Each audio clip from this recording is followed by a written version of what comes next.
Hi, RealtyNXT viewers. I'm your host, Kritika Singh Rawat. Welcome to a new episode of Let's Talk Business. Today, we have a special guest, Mr. Manan Shah, the Managing Director of MICL Group. He's not just a dynamic leader, but also a third generation entrepreneur. MICL Group legacy reaches back to 1964, where they have excelled in mastering engineering, procurement, and construction in the construction and infrastructure. In 2013, Mr. Shah ventured into real estate, leveraging their invaluable EPC experience. Their journey has been marked by remarkable growth and success, a true testament to their commitment to diversification and excellence. So stay tuned for an insightful conversation you won't want to miss. Thank you, Manan, for joining us today on Let's Talk Business series by Realty NXT. Thank you so much for having me here. So, Manan, before we begin with your journey in real estate, let's start going back to your early days, maybe during your childhood. You must be even accompanying your father when he did the project visits, right? So, during those visits, did it give you any kind of clarity when it came to your career path? So, my grandfather started the business into construction, Yeah. and this is during 1964. So, he was into civil contracting at that time, where they used to do smaller buildings, offices, houses. And then my dad joined the business, I think, in around 1989 or 1990. When I got young, during my schooling days, he used to take me around, he used to show me a lot of sites. So, we were basically into only EPC contracting. Hmm. And he always used to show me that this building is constructed by us, this hotel is done by us, this Hmm. road is constructed by us. And always I used to see one thing common, where I used to always ask him that where is Man Infra logo? Yeah. So he answered me and he explained it to me, the difference between a developer and a contractor, that we are building it Hmm. for somebody and handing it over. He is going to sell it, gain publicity out of it, and that's his part of the business. Our work is just doing the back end, constructing it and handing it over to the client. Hmm. And over the years, I started seeing that more and more. One day, he took me to one of this Juhu properties. So, if you might have heard of Novotel Hotel Yeah. at Juhu, which was earlier Holiday Inn. Hmm. So, we have constructed this hotel. Even the club at Juhu, that's also done by us. And he took me over there that this hotel is done by us. So, I Hmm. asked him, where is Man Infra logo again? He's like, you do not own this hotel. So, Right. your logo, but natural, cannot be presented over there. Hmm. So I asked him this question, that you do all the hard work, Hmm. you do the actual on-site ground path breaking things, right from engineering to physical labor to construction, everything in place. And a lot of times you don't even get credited for. So I told him, the day I'll grow old and Hmm. I'll join the business, I will only make building where I can put my logo. Nice. That's when I understood that Hmm. I wanted to become more of a developer. Hmm. And during my college holidays, I used to come to office. Hmm. So I started joining office and started understanding the business, what we were doing. So I remember my first thing which I learned in the company was preparing vouchers. So I used to sit next to my dad's secretary. There was no cabin space, nothing during my college holidays. And I used to just sit over there and observe that she used to write something on the papers continuously. Hmm. And I asked her one day that, what is this? Is this, why are you making so many notes? So she's like, these are the claimed vouchers by the staff which they go for conveyances, tea, Hmm. coffee, etc. So I told her I want to learn these process first. Now, the moment I started learning that, I started indirectly getting the control of the finance department in my hand. Right.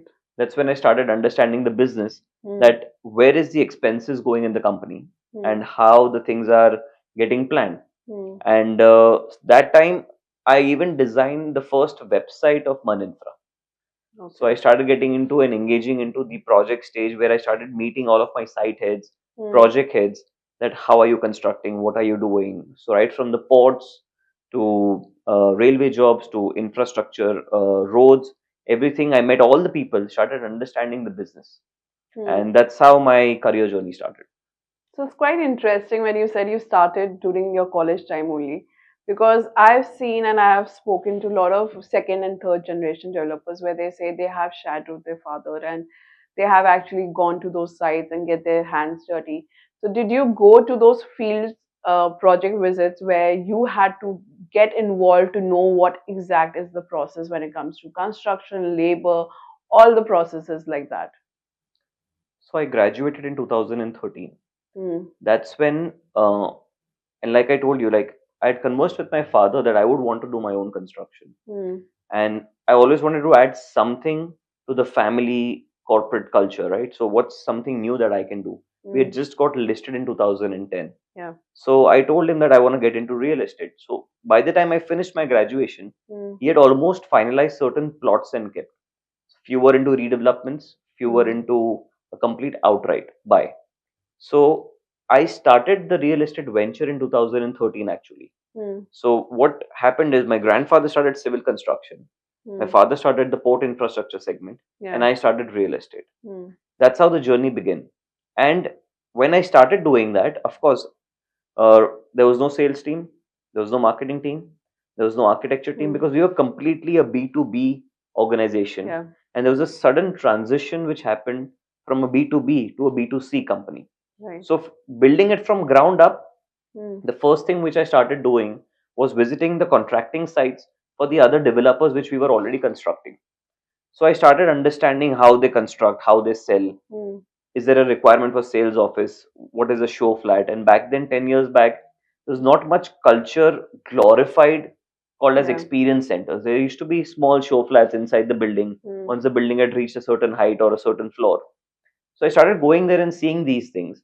And because we were working for more than 25 developers at that time as a contractor, Hmm. I tried and understand each and every single person's strength and weaknesses both, which I then amplified and put it onto my site, Hmm. which is the real estate side of it.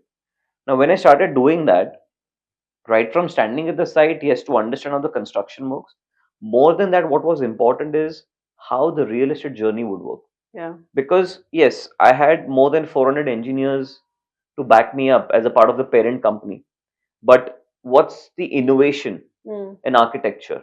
Because earlier the plans used to come in ready by the client and we used to construct exactly how we were told to. Hmm. But now I had an open playground Yeah. that do something which you would be known for. So from the very first project, I used to sit at site, and I remember during the first three projects, I never used to introduce myself Hmm. as who I was. So I used to be a site engineer also. I used to be a salesperson also. And Hmm. every Sunday I used to sit at site doing the sales for my own real estate project without even client getting to know, because Hmm. I had understood one thing: the moment they get to know that I'm the promoter, Yeah. I will not get the real world feedback. True. True. And because it was my first project, Hmm. I wanted the real world feedback, which will, give me a chance to improvise on, which will give me a chance to be and have my self identity. Hmm. So I started doing that and I started getting feedback on what things are required to be, how things can be further more better. Hmm. And one thing which I always saw in these all developers is every client was paying a hefty amount, but what they missed out is a lifestyle. Yeah.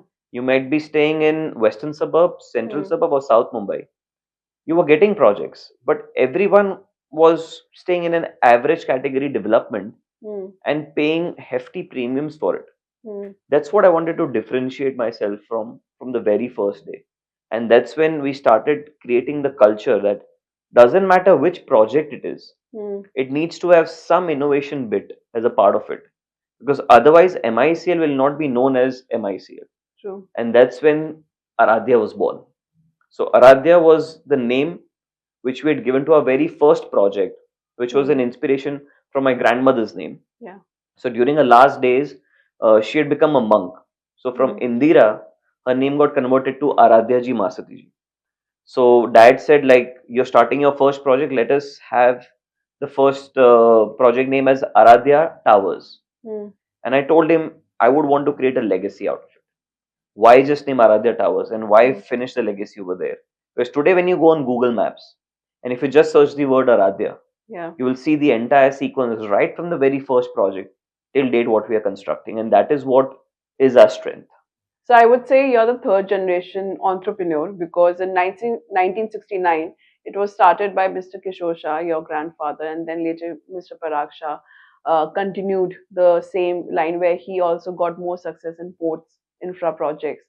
But in 2013, as you quoted, you joined the company, and rather than continuing in the same success, because MICL had already created that kind of benchmark, I would say, or the legacy, where they would are known for the delivering quality projects. They are known for the company that needs to be associated with when you are having such bigger projects or bigger lineups in construction. But having that kind of already safe roadmap already paved for you, what made you interested, or I would ask, what actually inspired you or made you look upon real estate sector? Because when you joined in 2013, right, the real estate sector which we see now is Hmm. quite different when it was in early 2000, right? Lot of, I would say, black money, a lot of wrong names were given to the real estate developers, not looked upon in a good manner the way it is looked now. So what made you interested to start with this vertical? Like I said, when I was visiting the other projects Hmm. for few of the other developers and I started understanding their strengths and weaknesses, there were a couple of things which always used to pop in front of me. There was a lack of transparency in the industry. Yeah. There was a lack of honesty in the industry. And third thing, there was lack of innovation in the industry. So when I started seeing these things, and a person is, giving every single hard-earned money of their life, Hmm. which they've done in the form of savings, and they break their FDs, they sell their gold, they sell their shares, or the lifetime money which they've earned Hmm. is ideally, if you see the global math average, Yeah. India is one of the only countries in the world which parks its lifetime savings into estates. True. The Western civilization still believes in renting Hmm. or just on the EMIs, Yeah. but Indians have a sentimental bond towards home. Like when they say apna ghar, Hmm. it's not just I'm buying an apartment, I'm buying a house. Yeah. There are dreams attached to it. Hmm. There is emotion attached to it. There is literally lifetime of memories which people cherish over there. A True. lot of times I've seen like people have always bought just one house and they've lived generations in that, Hmm. right? And what was happening in the industry is people were playing with them Yeah. in honest terms. Hmm. That was a very insightful moment for me. And like I said, I wanted to do something of my own as well and add, like new verticals in the company. Hmm. That's when I realized that if I be honest, if I be transparent, and if I innovate, Hmm. I would be successful in this industry. So I started talking and being more open. Hmm. I'll give you one of the examples. When I was selling my first project, Aradyatar, Yeah. there used to be a garden land which was a reservation attached to it. In a typical case scenario, what would have other developers been doing is they would have told the customers, because that time there was no RERA. Yeah. So you were free to do whatever you want to. Hmm. No RERA, no GST, you were in the service tax era. Yeah. And I think fungible had just come in. So what was happening is people would have told that this is part of your property. You can use it as when as you want to. Hmm. What did I do? I told customers, every person who was buying, specifically upfront, that this garden is a reservation which can be used by 3, 4 other buildings also combined together. Hmm. If you do not like this, please do not buy a house here. So you kept it transparent Correct. 3, 4 completely. customers went back, Hmm. but they came back again with the same feedback that we appreciate your honesty and transparency Hmm. because you have told and guided us from day one. Earlier, we thought that okay, we'll have a lack of privacy, but when we saw it the other way around, Hmm. because we were upfront informed, Yeah. we actually saw it as a potential that it can save my maintenance True. because it will be shared with 2, 3 buildings. Hmm. The garden can be maintained much better. Hmm. So that gave me an honest feedback, and I saw an immediate success where the apartment started getting sold. Hmm. Secondly, innovating the space. Back then, 10 years back, in a standalone building, people never got amenities. There was Yeah. barely culture of double height lobbies. There was barely any culture of beautiful decorative compound walls. Hmm. You used to have a stereotypical building where developer wanted to consume FSI. Yeah. So FSI, FSI, FSI. we started with the philosophy, first let's create a product. Hmm. Even if I'm not being able to consume FSI, it doesn't matter, Hmm. because if I'm creating a premium quality product Hmm. and under consuming the FSI, I will still make the same amount of money, because people would love to pay premium for a premium product. True. You're using today one of the best technology mobile phones or the tablets, right?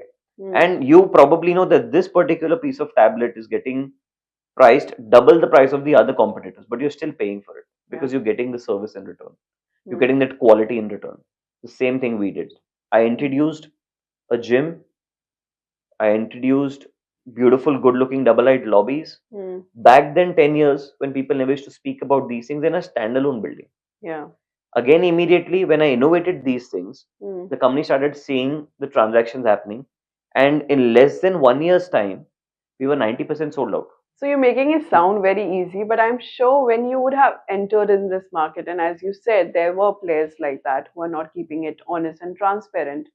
What were the major challenges did you face during those times when you were like first hand, you are experiencing everything from, I would say scratch, like how to go about it, what projects to settle for, how to market and everything during the time when I think even the agencies were not there. Even if there Correct. were few, they were not that organized. So how did you, first of all, what major challenges did you face and how did you overcome those challenges? The first challenge which came was when people started talking to us. They came and met us. They met my father. Like, you are doing a building for the first time as a Hmm. developer. How will you be successful? Hmm. And why should people trust you as a developer? The first question came in. And we had a very simple answer. We are not constructing the building for the first time. Yeah. In fact, we are one of the contractors who's done majority buildings for the city, Hmm. naming from the very top high rises to True. the elongated structures to complicated port structures. Hmm. So making a building was actually a cakewalk. So we had to Hmm. explain it to people that when developers are relying on local contractors, Hmm. which does not have timelines, efficiency, quality check controls, Yeah. we do have everything in house. Hmm. The moment we have these things in house, automatically we've got people trusting us. So the first challenge people faced was, why should we trust you, which we encountered for by answering them that any which ways we are doing it for other people. So I definitely have the strength of all the developers combined together. Hmm. Second challenge which came in was in terms of segmenting the product. The area in which we started operating, which was Ghatkopar East, had a middle to higher middle income group segment, Yeah. which had 2 beds, 3 bed residences. And I always saw the people, the genre which majority occupies the space is Gujaratis. Hmm. And I always saw an obsession of this genre people with living rooms. Yeah. They love larger than life living room because the culture of Gujaratis is such where I see them interacting with families sitting in the living room. Yeah. They don't have a privacy corridor feature where they have families living separate Hmm. and the kids living separate. They want everybody to be together while Hmm. they're eating food, while the mother's cooking, the kids are sitting on the dining table, the father's watching probably news or cricket match, for example. Hmm. They want the space to be connected. Hmm. We created residences which were off the market. So we made 4 bed residences at that location and 3 bed residences. Hmm. And for the 2 bed residences, we created something as a super dining space. Now, this dining space was the large foyer, which was typically not available in that location, Yeah. which connects all the bedrooms, Hmm. the kitchen, and the living as well. People started seeing that and appreciating it. So the first challenge came in was what genre you should go into. Hmm. Where the world is selling 1 bed, 2 bed, and 3 bed residences, Hmm. we chose to do majority 3 and 4 bed residences and some portion of 2 beds. Hmm. So that was another challenge which came up, but we easily resolved it because I sit on every single plan, Hmm. wall by wall, and even till date, every single selection, right from the marbles to the tiles to in fact every single faucet in your bathroom is also handpicked by me. So when I go to these kind of detailings, Hmm. before that I see 50, 30 projects, Yeah. analyze the market, Hmm. then come out with a synopsis, and then we go forward.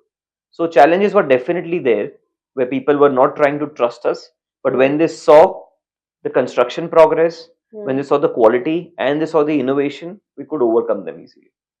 But I feel that the company itself, MICL, was already quite known, right? It already had outstanding track record when it came to like EPC projects, right? So I don't see. I think you are quoting it can be, or that time it was a challenge to convince people that you guys can get into it. But I feel that it was already there because you guys had a great track record. But what I feel, what challenge, and you can correct me if I'm wrong, the challenge what I see in your vision that time you would have faced was you were redefining luxury. You were redefining the need which other developers wouldn't have thought ki this is what home buyer could, aspire for or want. Like even if you're keeping in mind a Gujarati family having a bigger living room because they come together, these are things nitty gritty that time no one thought. They wanted कि unit खड़ा कर दिया है बेचना है बस खत्म. But you're redefining not just the luxury in terms of space but also bringing in amenities. Did you face challenge with the existing players in that market? So there was a lot of dirty marketing which was happening against us. It's a open market.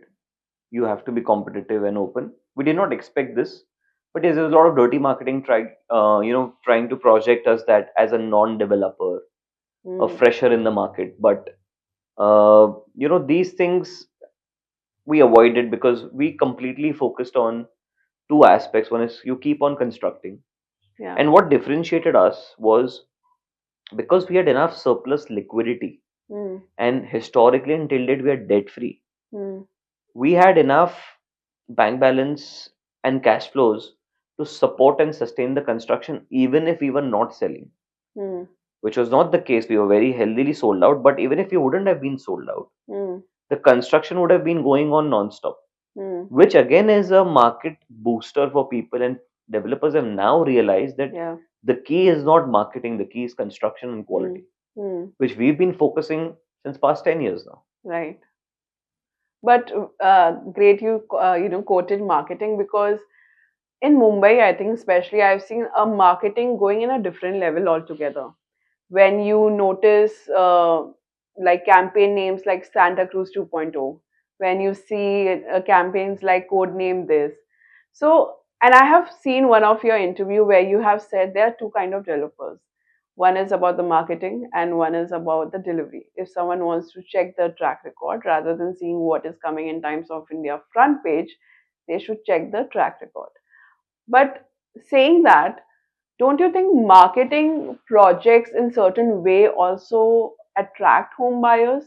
It might even aspire them. Like I don't want to quote certain branded developers, but the way they market or the way they bring out videos, even when the site is not ready, but giving that kind of aspirational video and making a home buyer, I think track record theek hai, but something great can come up even though they have not seen anything. Even like example, even what I'm noticing in land plotted developments, there's nothing been built, but the kind of videos that are coming out making everyone excited or even put token money. So do you think the marketing actually plays a huge role when it comes to launching a project or when it comes to attracting certain home buyers? One thing which I'm very happy about is that RERA has come in. Hmm. So for players like us who does not believe much in marketing and still have been able to sell versus the players who have always just believed in marketing Hmm. rather than having a good quality track record and all, and misleading the buyers actually. So when you gave me an examples of videos, Yeah. the land is vacant, there is extraordinary videos, fancy models, film stars, actors being projected on the billboards. Yeah. Yeah. uh, I never believed in those things. Yes, Mm, marketing does play a very important role in creating a perception, but mm, home buyers are now very smart. And for the fact we are very happy that people are now more engaged, more knowledgeable, and has key information regarding these things. Because what happens is, say for example, you have to sell this cup, it's not even visualized, or you don't have the visualization power. mm, It will help you, the marketing will help you in visualizing this would be the cup which will look good on your table, mm, or which will look good with your other crockery set. So mm, marketing, MICL has personally believed to only be used till that extent where a person's visualization power for a layman, which is slightly lesser compared to a developer who's you know constructing it or building it, it helps you over there in creating a perception that yes, this is luxury, this is uber luxury. It would have oceanic views, for example, or it would have forest views, depending on the project to project. So we've always used marketing to create perceptions, but which is realistic. Yeah. Santa Cruz 2.0 and like new cuff parades of the world. I really don't feel you should be that or upper Juhu, BKC NX.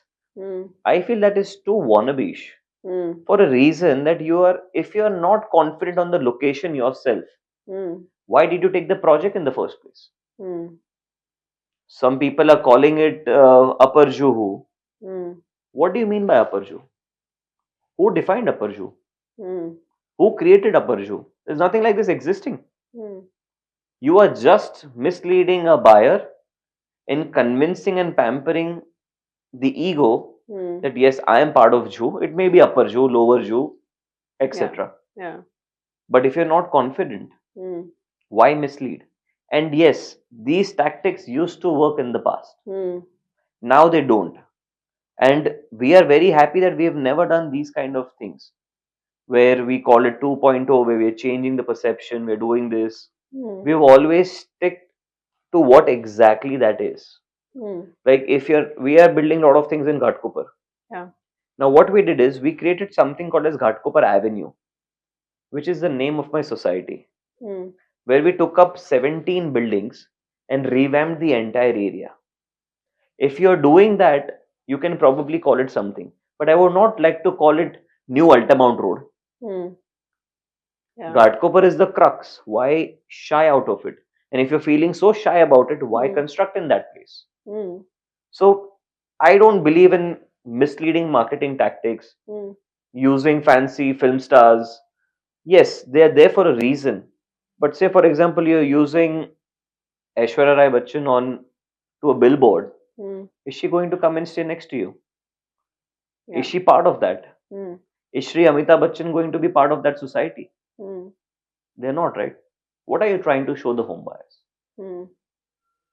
But as you quoted, like how we are seeing even developers engaging with brand ambassadors and celebrities, I think we are in the culture where more of talks are happening, but because when certain announcement of these brand ambassadors happen and when certain announcement of these new postcode or names happen, there's a lot of engagement in Twitter. So I remember when code name or Santa Cruz 2.0, all of these were happening in a parallel manner. A lot of tweets started, like people started, there were trolls, there were even finding or even giving that a clothes to the marketing people and all, but the engagement made the brand name, I would say, visible, right? I agree to that. Where see these code names and all are specifically used for one simple reason. The same project cannot be launched multiple times because the engagement reduces over time. True. Like if I give you my one project and you've already visited, how will I make you come back again at that site? So these are the new tactics in marketing which are used especially for the broker and channel partner community. Yeah. Because nowadays the competition is so much that a lot of brokers they find it very difficult to attract customers at the same location which already they visited. So what they come up with, so we are launching code name XYZ. And okay, what happens then? Indirectly still, you're still misleading the customer. Why? Because what you're telling now is, sir, we've got something new for you. Now, what is that something new? So I had visited few developer sales offices. And what's something new? They've changed the wall switches, or they've changed the tiling pattern, or they've just launched an apartment where they're giving modular kitchen or ACs in the room. Yeah. This is code name. So just for an AC or a modular kitchen, yes, you will gain engagement. Yeah. Twitter, Instagram, a lot of these channel partners will utilize these code names to promote and get customers. but I still feel it is still misleading. And till date, again, like we have not done any code names, and not because I don't do it, it's wrong. What I feel is, if you've built something, Hmm. for example, an Apple, if Apple is launching an iPhone every year, does it shy away from Apple? It does Yeah, not, it doesn't. Yeah. right? It might give XYZ features new every Hmm. year, but the whole crux, you take time, money, crores have been spent Hmm. in curating that product, and again, you're trying to mislead a customer just because he walks back again to the site. Why not offer some better amenities? Why not Hmm. offer some better finishes in the apartment? Why not offer something Hmm. where you don't have to do these misleading tactics and indirectly, again, not be transparent and honest towards the buyers? So I have noticed, as you quoted in MICL projects, you haven't marketed or you haven't mislead the customers in certain, tactics and all. So I understand you're building a legacy. You want to be known for the kind of quality work you're providing to home buyers, the kind of transparency you're providing. So under your leadership, where do you envision MICL heading in 5 years, especially in this real estate vertical? We have also been doing marketing. I wouldn't shy away or deny that we have not done marketing, but we don't shy away from the crux of marketing. Hmm. If this is the project and this is the location, we will never lie about the location. Neither we will lie about the project. Yes, we do offer a lot of new things. Like if Diwali comes in, Yeah. we've got something called our campaign called as Shubharam. Hmm. Now, Shubharam is MICL's home buying festival, Hmm. where you get multiple offers in terms of better payment plans, or better inventory which was not available earlier, Hmm. faster processes in terms of selections. The brokers get a better offering in terms of their percentage. Hmm. So we do these kind of things, but we don't shy away from the project crux, which is the name, the location, Yeah. and the identity of it. And talking about where do we see MICL? See, I'm not honestly in the race to run a factory, Hmm. how a lot of other people have got the ambition of. Hmm. I am here to provide extraordinary quality construction, extraordinary lifestyle where I can be a part of their daily lives. Hmm. I want to create a legacy and a vertical where people cherish living in an MICL house Hmm. because they've got taken care of right from the entrance lobby to their bedroom space. I want to be part of all of these spaces to bless us all our life, and we would definitely be in the top league Hmm. without even owning probably a single square foot of land bank. So your tagline says "Live better." Tell us more about this tagline. Is it aligned to? Of course, you have been quite strong when it comes to the values and transparency. So why live better? What is it aligned with your certain values? So when I was asked a question, Hmm. MICL first never had a tagline. Couple of years back, I thought of that we should definitely have a tagline. So the first tagline which resembled us and our identity was the real in reality. Hmm. So what do I mean by that is, there are a lot of reality players, but asli hum hai. Hmm. Because we know how to construct, Yeah. we know how to nurture, we Hmm. know how to plan, and we know the nitty gritty what getting involved in terms of licensing, architecture, Hmm. finishing. Hmm. A lot of other players just got money and become a developer without having any expertise or background. Hmm. And these are the actual players who spoil the industry, Hmm. spoil the title of a developer. Hmm. Post that couple of years, we already established ourselves where we were growing, a lot of projects coming up, right from Ghatkopar to Vikroli, Mulund, Dahisar, Ville Parle, Juhu, Hmm. and we were growing at a very steady pace. And one fine day, I was asked a question again, that what's next? That's when I thought, like, we've been playing an integral role, especially whichever buildings we are developing, that we are always helping you live better. Hmm. And this was the exact statement which I said. And that's what struck me. Like, I think what we are doing, let's keep it simple and short, have our own identity, like live better. Now, Yeah. what do I mean by live better? Hmm. Again, the whole philosophy of innovation comes in. Hmm. I always believe that more than IT, a developer has to be innovative. Yeah. Because if you're not ahead of the market trends, Mm. people will not come to you. Yes, and I'm not much of a marketing person, so whatever we've built till date, we had never got any hoardings. We had never done any newspaper ads.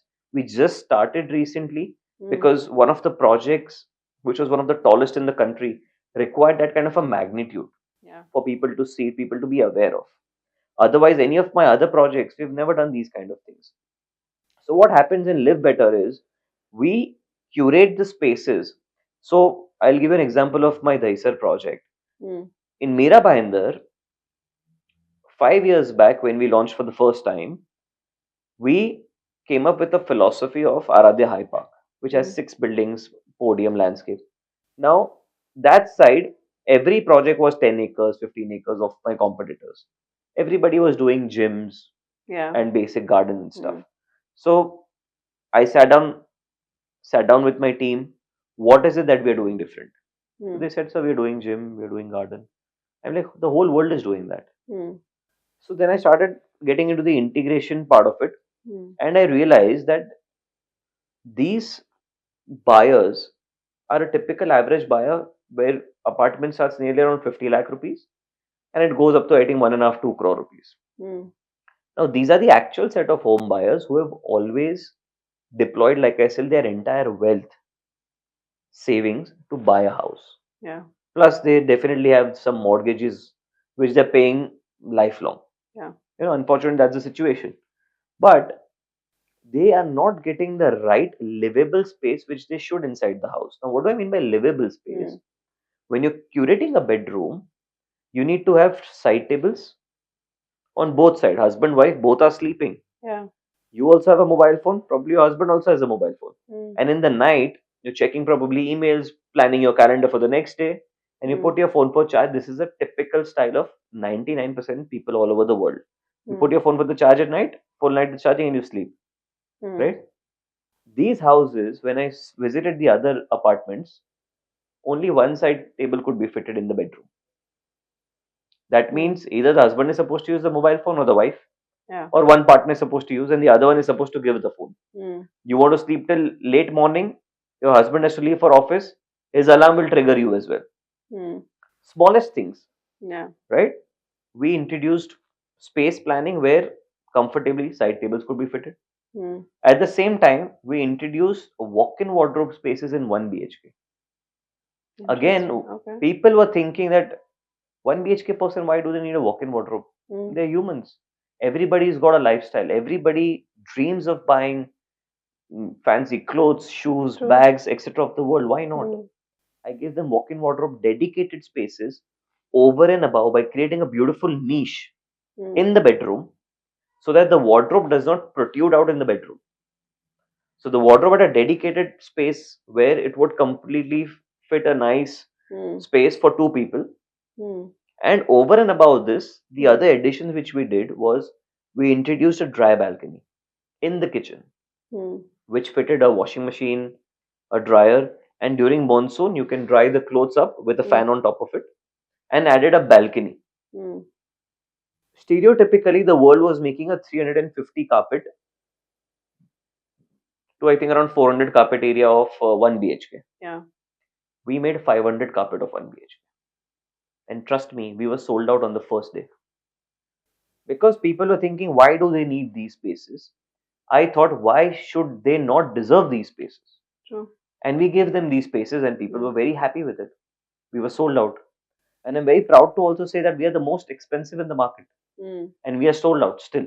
People are still struggling by these code names, by these other marketing tactics, unable to sell. And with our principles, values of Mm. transparency and innovation, being the most expensive in the market, people don't Mm. mind paying the premium for it, and Yeah. we are sold out. So these kind of smaller innovations Mm. means live better. One more other thing which we did was I did a survey with a lot of people. So I used to be hands on with the customers when we started. We were about to start sales, in fact, and I met a lot of brokers, Mm. actual customers. That what is it that you desire, and what is it your daily lifestyle. So typical job back home, Mm. spending time with the kids. There were two things which I observed, that they don't have much travel plan of the world, Yeah. which the riches of the world have, that okay, I'm going to be traveling to Milan, I'm going to be traveling to Paris, Hmm. I want to buy this Gucci bag from, Hmm. from the store in Paris or etc. places of the world. Hmm. These guys have very small dreams, and they've probably not experienced these things across Hmm. the globe. So what I did is I gave them the feeling of a resort Hmm. and a cruise combined together on their podium. Now, what do I mean by that is we created India's first swimming pool theater. Now, when I mentioned the swimming pool theater, people went bonkers. And what does it mean first? So, Hmm. swimming pool theater is a beautiful large screen Yeah. attached to your swimming pool. Why? Because when I asked people, do you go for a swim? Hmm. 99% said we don't have a swimming pool. Hmm. The 1% who desired or who has a swimming pool, they said, okay, it's in a space. कभी कभी हम पानी नहीं भरते उसमें, maintenance ऐसा होता है. Hmm. मैं स्विमर नहीं हूँ, मेरा बच्चा Hmm. कभी कभी जाता है. Hmm. So I gave people that me and family time. Hmm. You are interested in enjoying a cricket match, Hmm. and your child is free at that same time after school, Hmm. and that's when the World Cup is going on. Yeah. I have given you both the experiences. You are watching your World Cup, Hmm. you're teaching your child to swim, Hmm. everybody's having a gala time. In fact, you are calling your friends and family to come Hmm. and just enjoy a swim with you in that pool, Hmm. because it's designed in a particular fashion where it's not just for swimmers. Hmm. Any amenity which is designed where it serves purpose for multiple people, it is often maintained more. True. So this Yeah. swimming pool was designed for people who just wants to sit outside, not even get wet, Hmm. and read a book. We gave them cabanas. Nice. Okay. We gave people a separate space for their kids, Hmm. not just a small swimming pool, but we Hmm. added slides and swings in the pool, Hmm. which made it like a resort. So when you go to a resort, you see these water slides and stuff. We Hmm. gave these things. Over and above this, we created a large 30,000 square feet almost Hmm. of a garden space in the center of their podium, where you can do your picnics, you can do your yoga, you can do your outing, play probably Hmm. a small football with your smaller kids and all. Hmm. These things, when people started seeing it, Hmm. they started appreciating it a lot because they've never got these things. Yeah. And that's why the philosophy started becoming more and more hardcore of live better. That if you are living in an MICL house, Hmm. you are always going to be living better than your friends and family who are not living in an MICL house. Also, it's quite thoughtful that you go in that depth or in that understanding of the customer, even if they would not know, you are providing them that kind of, I would say, amenities or even that luxury that they wouldn't have thought of. And that's how even MICL, I think, would be remembered, that where you quoted very clearly that you are going to live better compared to your peers. But why go to that extent? Why you want to go in every project? I get it, and it's a lovely way to say that we are not gonna have a factory kind of output happening every time खूब सारे projects launch कर दो. But going with each project in such detailed manner, why go to that extent? See, my family is personally into a lot of philanthropy also. Hmm. We've not spoken this out in public, but I don't mind sharing it today on this platform, that my family donates 35% of their wealth every year for charity. Nice. And this Hmm. is unannounced charity. So we do not have our names coming in outside any sanstha's, Hmm. or we don't do these things. We are very Yeah. silent. We do it in every sector, right from education to hunger to hospitals, Hmm. schools. We donate everywhere. And one thing which I've always learned is, if you do something which will impact the person's life, that Yeah. person is your fan lifelong. You don't have to sell him anything, he will be your reseller lifelong. So if True. I'm doing something good for you, and if I've made even a smallest change or impact in your life, you will never forget me, and I don't want people to forget. And that's a lovely way to put, because as you would know, everyone knows Hiranandani because he defined the pin code, he defined what Powai could be, right? And even now, home buyers are all being talking about, and maximum of their projects are being sold because the word of mouth. And this is where I see MICL also growing, because the kind of quality and the kind of thoughtful, I would say, everything is going in the project from the beginning till end. Because as a managing director yourself, you don't have to get involved, right? But you are getting involved, making sure that even though these projects your team could take care, but you are personally getting involved, because the name in the end, as you said, people would remember what this person or this builder did provide us this, and the word carries, and of course it creates that kind of huge legacy. That's how it's built. But saying that, it sounds, I'm sure it's gonna go more further for you and in a bigger way. But there can be challenges, right? When you're existing in a market like MMR, where now we are seeing, of course, the lands are now less, redevelopment are happening. Even you are active in redevelopment. How do you convince, when you take those private, societies and all, how you can convince them to see this kind of aspirational life? Because a person whom you might be approaching in redevelopment might be 1,000 or 1,500 square feet. For them to, in certain locations, if you see Bandra and all, for them it's like कि मुझे बड़ा घर मिल जाए, that's fine. Amenities का क्या करना है, like that kind of perception. Because another buyer who would be maybe from Mullen, they would be like, हाँ, amenities दीजिए, मेरी Amenity. family and all.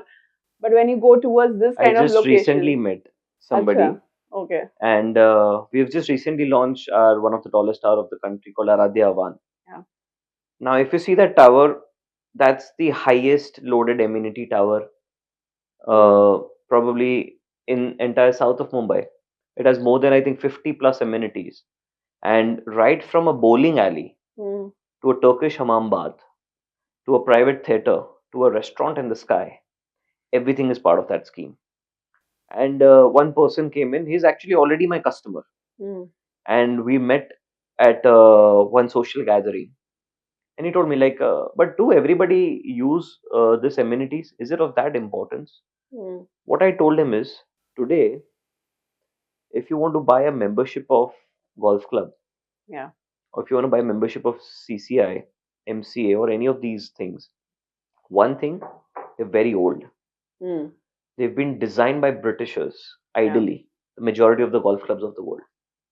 And you're still paying a hefty premium, and there's a 10 years, 20-year waiting list, yeah, that's what I was going to say. right? Yeah, You don't get memberships. Even if you do, you're still using that 100-year-old historically thought process driven thing just mm, because the rest of the world is. I'm giving you your private space, mm, limited exclusively for you. Nobody else can even use it, which is going to create the differentiator mm, and which is going to create wealth for you. So, what's very much important for a person to understand is everybody carries PIN code. mm, You are staying at Juhu, you are staying at South Mumbai, everybody carries PIN code. But it's the differentiator aspect which creates wealth for people. And because you're trying to create an estate, mm, you're trying to create a legacy for your future generations as well. yeah, You might not be using it, I might not be using it, but the future generation is looking at immediate go to things. mm, And the biggest example in the world, which everybody saw, is COVID.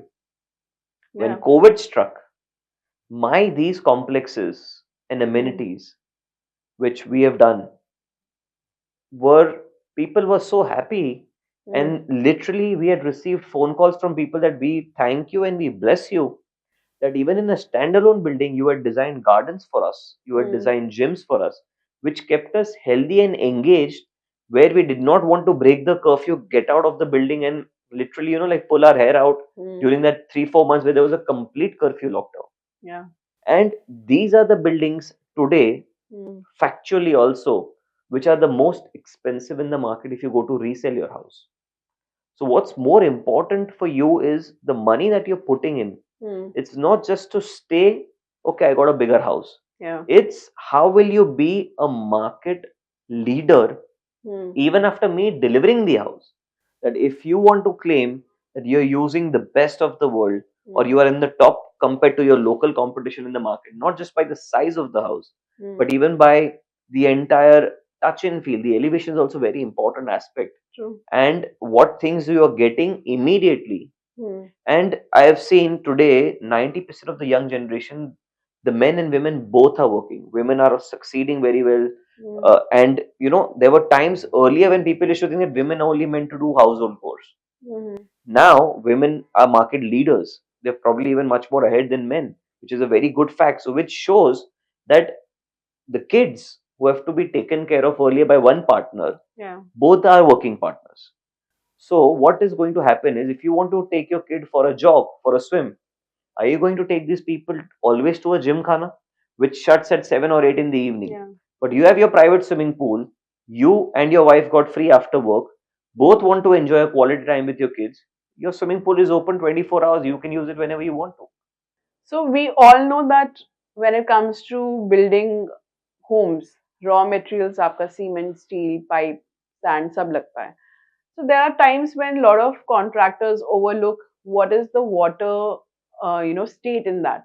In the sense, for example, I'll quote you the recent happenings which were happening in Gurgaon, NCR region, where known developers have built buildings, and later on the home buyers get to know the cement is contaminated with chloride because the water that has been used was high in chloride, and the contractor didn't do the due diligence. So when such scenarios happen, we have noticed, of course, real estate as a market has evolved. But when it comes to hiring contractors, because when we are hearing such news, every branded players or everyone is blaming the contractor. So are we saying that we are still not matured as a company or as an organization where we are hiring professional contractors just because are we getting the cheap money or bigger credit line, we will hire any contractor. So I want to know from you, in this especially in this particular area of construction, do you think the contractor market is still organized and matured, and are we professional there in terms of hiring the right talent? See, when it comes to contracting, we do our own contracting at every site.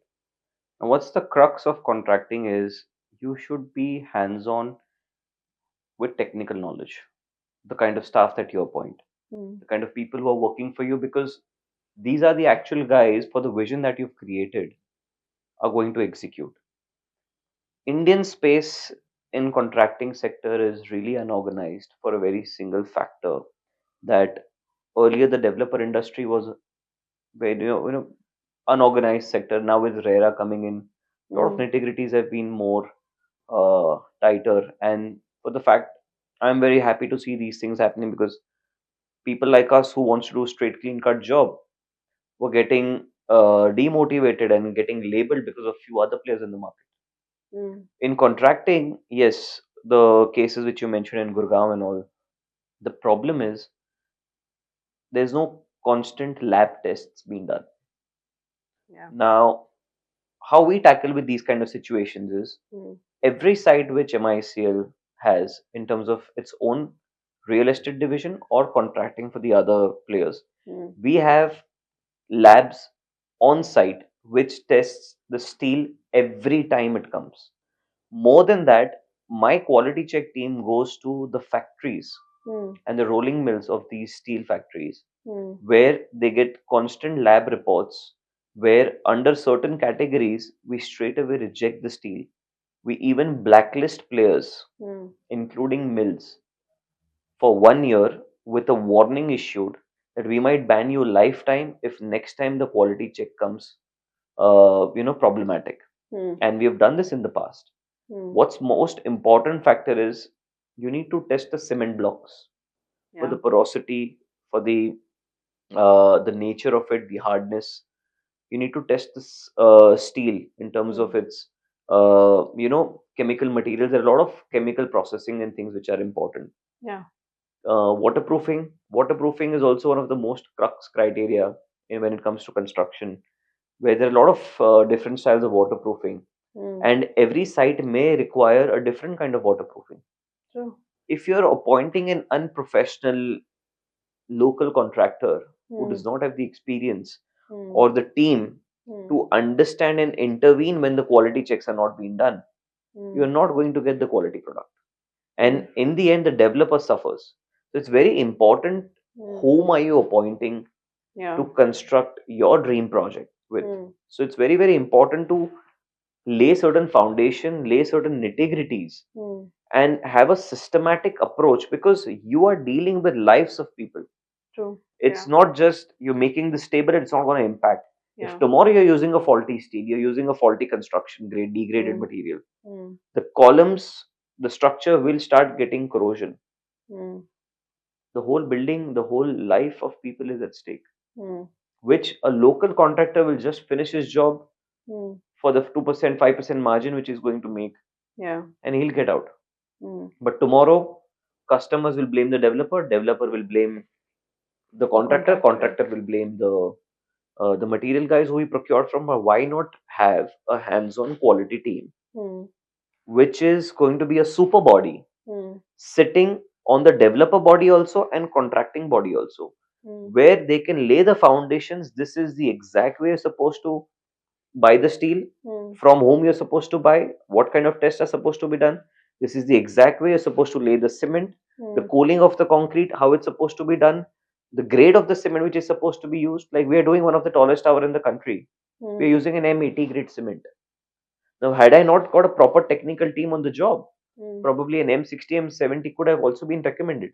But Hmm. we've got one of the best professionals, right from structural consultants to the MEP guys to the contracting team, which is in house, guiding us. Yes, Hmm. the cost does escalate, Hmm. but I would not want to make that kind of a money Hmm. where the lives of potential customers are at risk. So make me understand, because you are quite, you must be having quite insights into this construction side. When we hear contractors' pain points, they say, especially when it comes to real estate, builders want you to work in a credit line. So contractor has to infuse the capital. They have to buy the materials till the time the next payment happens. Until the time next payment happens, of course, they will infuse the capital. They will bring the materials. Then of course they will go for the cheaper one, right? They will go for the low quality, which will be cheap for them. And developer is happy that I have locked down a contractor which is coming up cheap to Saving. me, and they are doing it on credit line basis. Don't you think in both the side there should be a streamlined process? And gone are the days where we are working credit line, because as you said, you are delivering homes, you're delivering dreams, and this is where someone has put their hard-earned money. So why have this credit line in the first place? I wish everybody understood the importance of this. This is one of the major reasons Hmm. why even I chose to become a developer myself. When during 2008 to 2012 days, we had extraordinary outstandings with developers, Hmm. where they used to construct on my balance sheet. They Hmm. used to sell the house, use that money to take another plot Yeah. and not pay me. Hmm. This was one of the reasons where I saw our cash flows getting stuck very badly with Hmm. certain developers. And today we have stopped contracting for every single developer. We do not work for any other developer as a contractor. We do Hmm. joint development partnerships, but we do our own contracting only. Hmm. What's important for these people is to understand that certain costs that you're saving right now Yeah. is going to impact you in terms of any kind of rectification which is going to be required. Hmm. So you are protected under RERA for 5 years. Even if RERA was not there, do you think customers would not come and catch you for a faulty quality construction? And the Hmm. money which is going to be spent to rectify that Yeah. is probably 5 times, 10 times more. So Hmm. what's the annual saving? It's nothing. And Hmm. what's the risk that you're willing to take for? Your brand recognition, Yeah. your goodwill, your Hmm. trust, everything is at stake. Hmm. Tomorrow, God forbid, one building collapses, your brand is finished, ruined. What Hmm. did you save? Your lifetime of achievement is finished in a fraction of a second. True. So we never promote these kind of practices where Hmm. uh, cutting short of things is required. Yes, industry is still doing it. Mhm. One of the insights, and especially in the steel sector, which I've seen, is a lot of faulty quality steel is getting approved Hmm. at multiple sites. Hmm. And what people do is, when the lab report comes in and they see a faulty quality steel, Hmm. faulty as in it's not going to bend, the life of that steel is slightly lesser Yeah. comparatively. Hmm. It might get corrosion faster or Yeah. these kind of things. They catch hold of the steel supplier and they take further discount. They will Okay. not reject it. They Hmm. will still use it, Hmm. but they will ask for further discount that, okay, you please give me 5,000 rupees discount per metric ton because I'm not rejecting your stock. Hmm. Now, these tactics happen at the lower level in the organization. A lot of time, the superior bosses are not even aware of these things. That's exactly where the quality check team comes into play. And in my organization, Hmm. I have created a structure where the quality check team directly reports only to me. They supersede every single contractor, they supersede every single project head. Hmm. Their responsibility is to give me insight like an exact external auditor. Anything faulty, Hmm. anything which is happening out of the box, which is not supposed to happen, you have got the full rights and authority to reject that steel example or Hmm. concrete or stop the site as in where it is. So tell me, as I'm sure our home buyers and the viewers would like to know, when, as you said, these lab test reports come in and all, but if I'm a home buyer, I'm not aware, even if I see a construction happening कि सही material लगा रहे हैं या नहीं लगा रहे हैं, as a viewer or as a home buyer, what are the right question I should ask the developer team to know that this construction is made in? Can we ask for those reports? Can, like, as a home buyer, I want to know what's my right to know that ये जो material जा रहा है, लग रहा है, क्या लग रहा है? Is it a good quality? Like, even if I'm investing my money down the line, like in Gurgaon, what happened? One of the Noida, what happened is one of the building fell. Right, two people, two women died.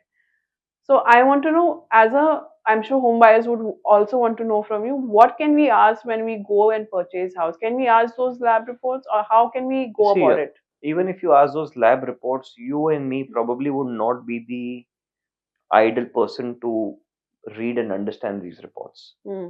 What is more important to ask is who is your developer working with?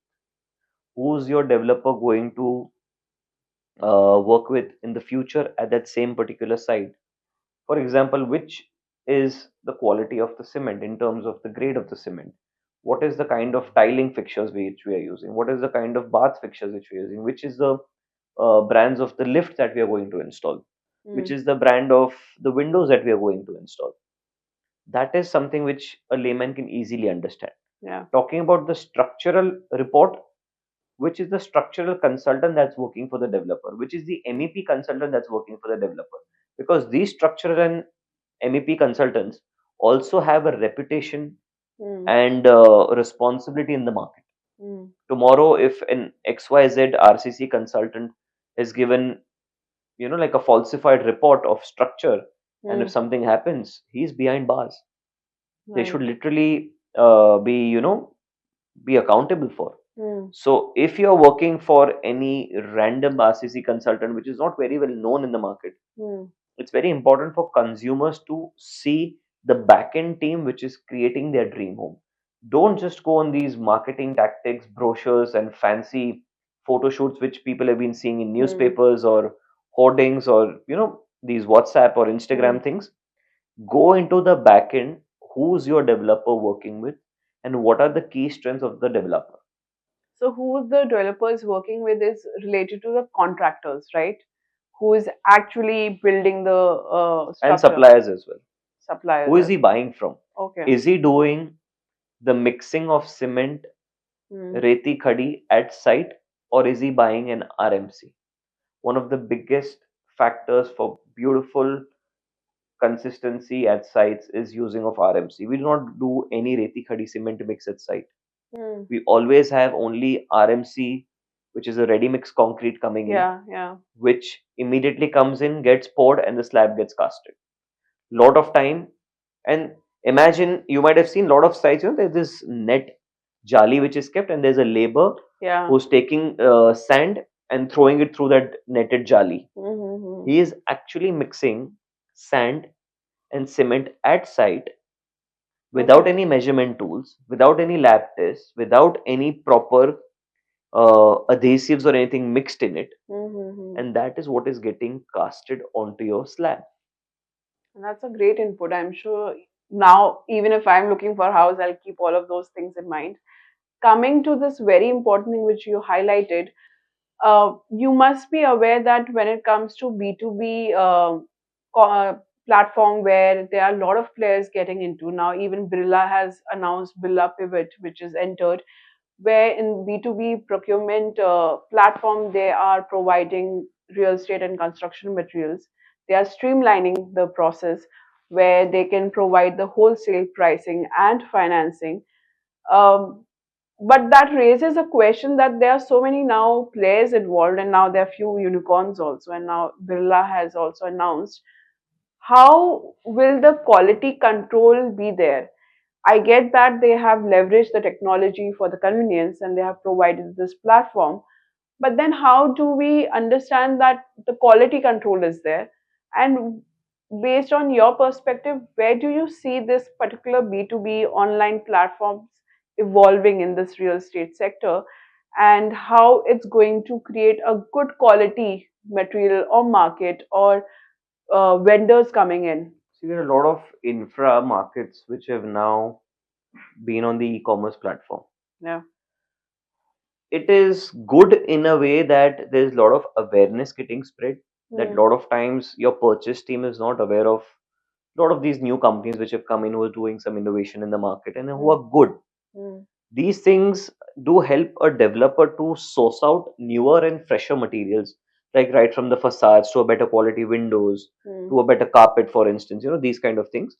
But in terms of quality control, again, it has to happen in house because today, when you're sitting in this, you go on any particular e commerce website and you search for a mobile phone, Hmm.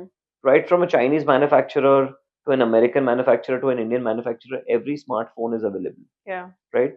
So you got awareness of these items, Hmm. but what to buy because you had knowledge that you want this feature on your mobile phone, Hmm. you picked the right model and the right make.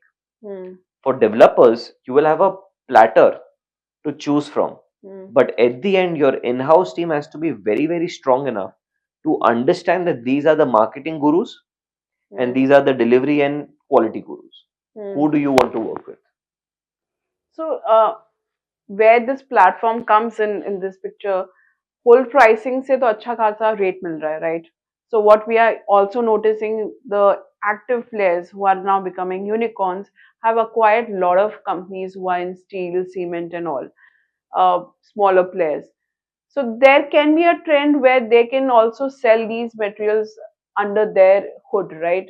Like under their name by saying कि ये हमारा cement है आप लीजिए and it's gonna be in this good pricing, and in comparison to already existing known brands which are there in cement or steel. Uh, the point is, later down it comes down to the pricing, right? It also comes, quality is of course important, but the pricing ki wajah se, do you feel people will prefer these companies where they are coming in, like, I'll quote, I don't want to quote brands, so I'll just quote another industry brand altogether. So there's a Urban Clap, right? They provide all the services. Now they have also started launching products under their name, and people are buying, customers are, from water purifier, Urban Clap water purifier. No one Hmm. knew about that, but they are selling in their app. Even they are providing from painting to all a kind of Hmm. home renovation services. So my question is, when it comes to such market B2B, जहाँ इतने सारे funding हो रही है, इतने सारे acquisition हो रही है, where they're acquiring these steel companies, cement companies, small. Uh, Later on, of course, there can be possibility they sell it under their brand name. How a real estate landscape will look like then, because there are so many players now. As you said, of course, quality is important, people should check and everything, but अगर इतने सारे players market में घुस गए हैं जिनका already इतना capital उनको infuse किया गया है, and already उतने सारे players को उठा रहे हैं, तो जो आपकी known already brands पहले थे cement and steel में, now they have competition, right? Competition maybe with the pricing. You, indirectly एक तरीके से थोड़ा बेनिफिट जो मैं पर्सनली मानता हूँ वो होगा is because of these larger giants having monopoly in the past mm, they had certain premiums which they were charging. yeah. With these added smaller players coming in and getting acquired by these prop tech companies, I would say, or fintech companies investing in Mm, these infra companies, what's mm, happening is they've got a marketing budget to spend. mm, Actually, they are discounting is cash burning. mm, So what they're using is the money for marketing They're implementing it on to discount the product and capture the market. Once they've captured the market share, these guys are gonna get expensive eventually. Like how the Uber of the world did. Like the Uber prices earlier and the surcharges now. It's very different. Zomato's, you see the delivery prices which were earlier and now, they've now captured the market. They've acquired the smaller people who are trying to be the giants, again gain the monopoly, and then charging their own premium. What's going to get difficult, I feel, in this manner is there's too much of offerings happening. You'll have to sort it out eventually, because what's happening is it's just repackaging. If you see that somebody was selling steel on their name, now the larger player is bought over the company, and now this is my steel. But what a person needs to see, that is it a repackaged steel brand, or is the original ancestor who had the quality, who had those nitty-gritties which a construction company requires, or is it just a gimmick by the newer larger giant who's picked that up and just showcasing on their brand strength, or whether they've, after acquiring that particular steel company or cement company, have they done changes in the quality? That's something which would be more important. But for a layman, it's going to get slightly difficult to understand these things. But yeah, eventually I see a crowding of competition happening in every industry. If you see the developers which were there back then and now, of course, they've multiplied. So, I mean, competition is somehow healthy, I feel, where the offerings would be more. But yes, you need to be focused on what exactly you want to pick and choose.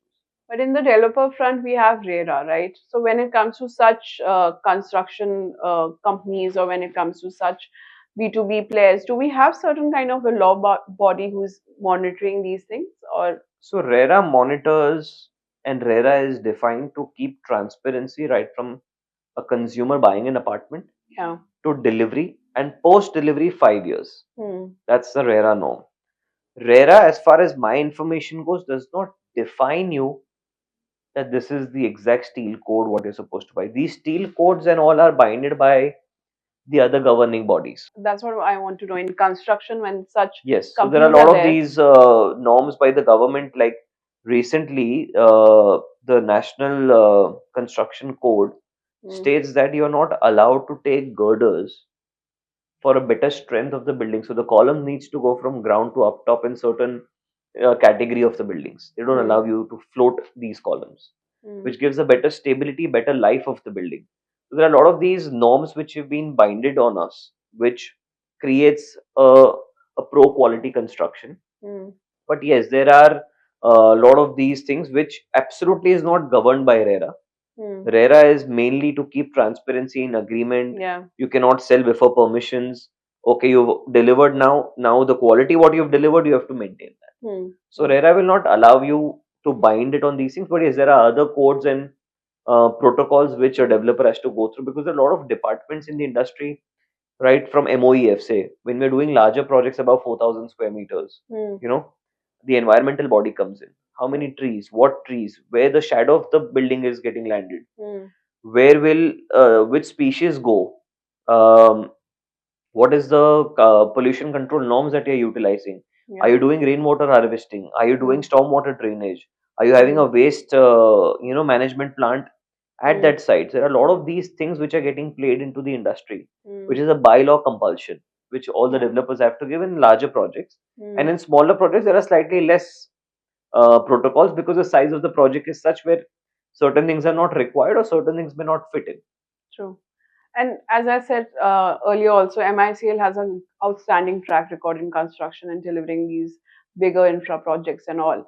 And as we were discussing about this B2B market where procurement and construction and tech enabled streamlining process is happening, and Brilla Pivot already has established one of its vertical arm which will be active in this particular space.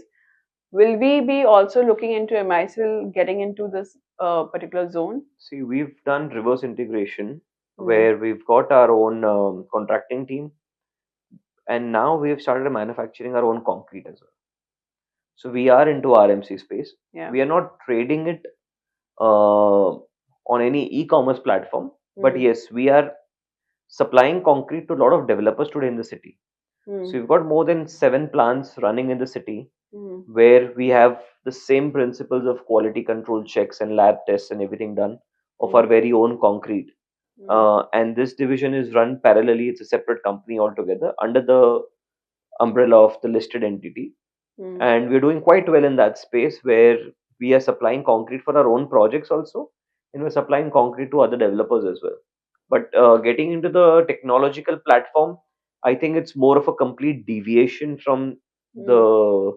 the crux business. And currently, I don't have any plans to diversify into that space because I would then do injustice to my principal brand. Makes sense. So I want to know, now we are getting a lot of news when it comes to the air pollution level. This is the time, or even whenever festival is around, this is the discussion going Right. on. When even government talks about bans, when the constructions are happening from the developer side or any infra which is creating a increase in the air quality. So what's your take on that? Keeping the environment clean, Mm. yes, I am with it. But why just blame the developers? How many infrastructure projects are going around in the city? Metro is getting constructed, monorail is getting constructed, coastal road is getting constructed, your Trans Harbour Link road is getting constructed. Yeah. Every single road in the city is dug up, Mm.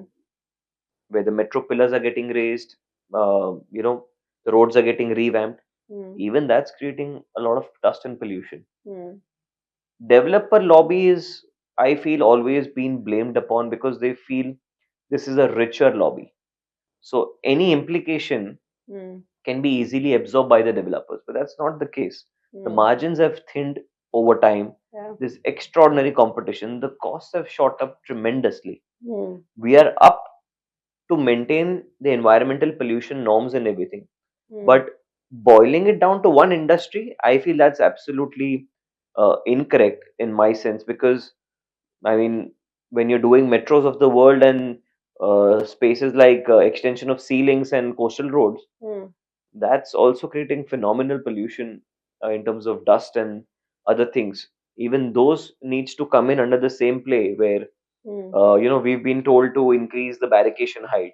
We've been told to add on to these special smog machines which traps the dust particles from flying off and it settles down on the Yeah. ground. Yeah. We agree to it, but how many of these other infrastructure players have been doing it on the road? I've Mm. probably not seen any dust control happening when the Mm. metro pillars are getting built or any of these other spaces getting Mm. constructed. So I think if there's a norm coming in, it should be equally implemented onto Mm. the entire industry, right from infrastructure to construction, and not just on developers. So right now the focus is on sustainability, right? What as a MICL brand is doing when it is working in ongoing projects, how you are implementing or incorporating such sustainable practices in your projects. See, right from the simplistic methods like rainwater harvesting system, Yeah. stormwater, solar panels, that we've been doing at majority of our projects. But what unique things that we are doing is, see, sustainable and maintainable and long lasting. Mm. These are three aspects. Sustainable is currently the new marketing word used by a lot of developers, but under the compromise of quality. Why? Because when you're doing sustainability, it comes at some cost because you have to put in more measures, you have to put Yeah. in more efforts to, keep it long lasting. But there are smarter ways where you can still make it sustainable Mm. and long lasting. Because the moment if it's sustainable and not lasting long, that means you have to redo it. Yeah. And that doesn't make it sustainable. Mm. So, what we are doing is we started doing certain measures even in our larger and premium projects by starting to provide porcelain tiles for the flooring Mm. rather than using marbles. Yes, manufacturing of tiles also creates a bit of pollution. But it's still under the controlled environment Mm. where the water which goes out of the factory is treated.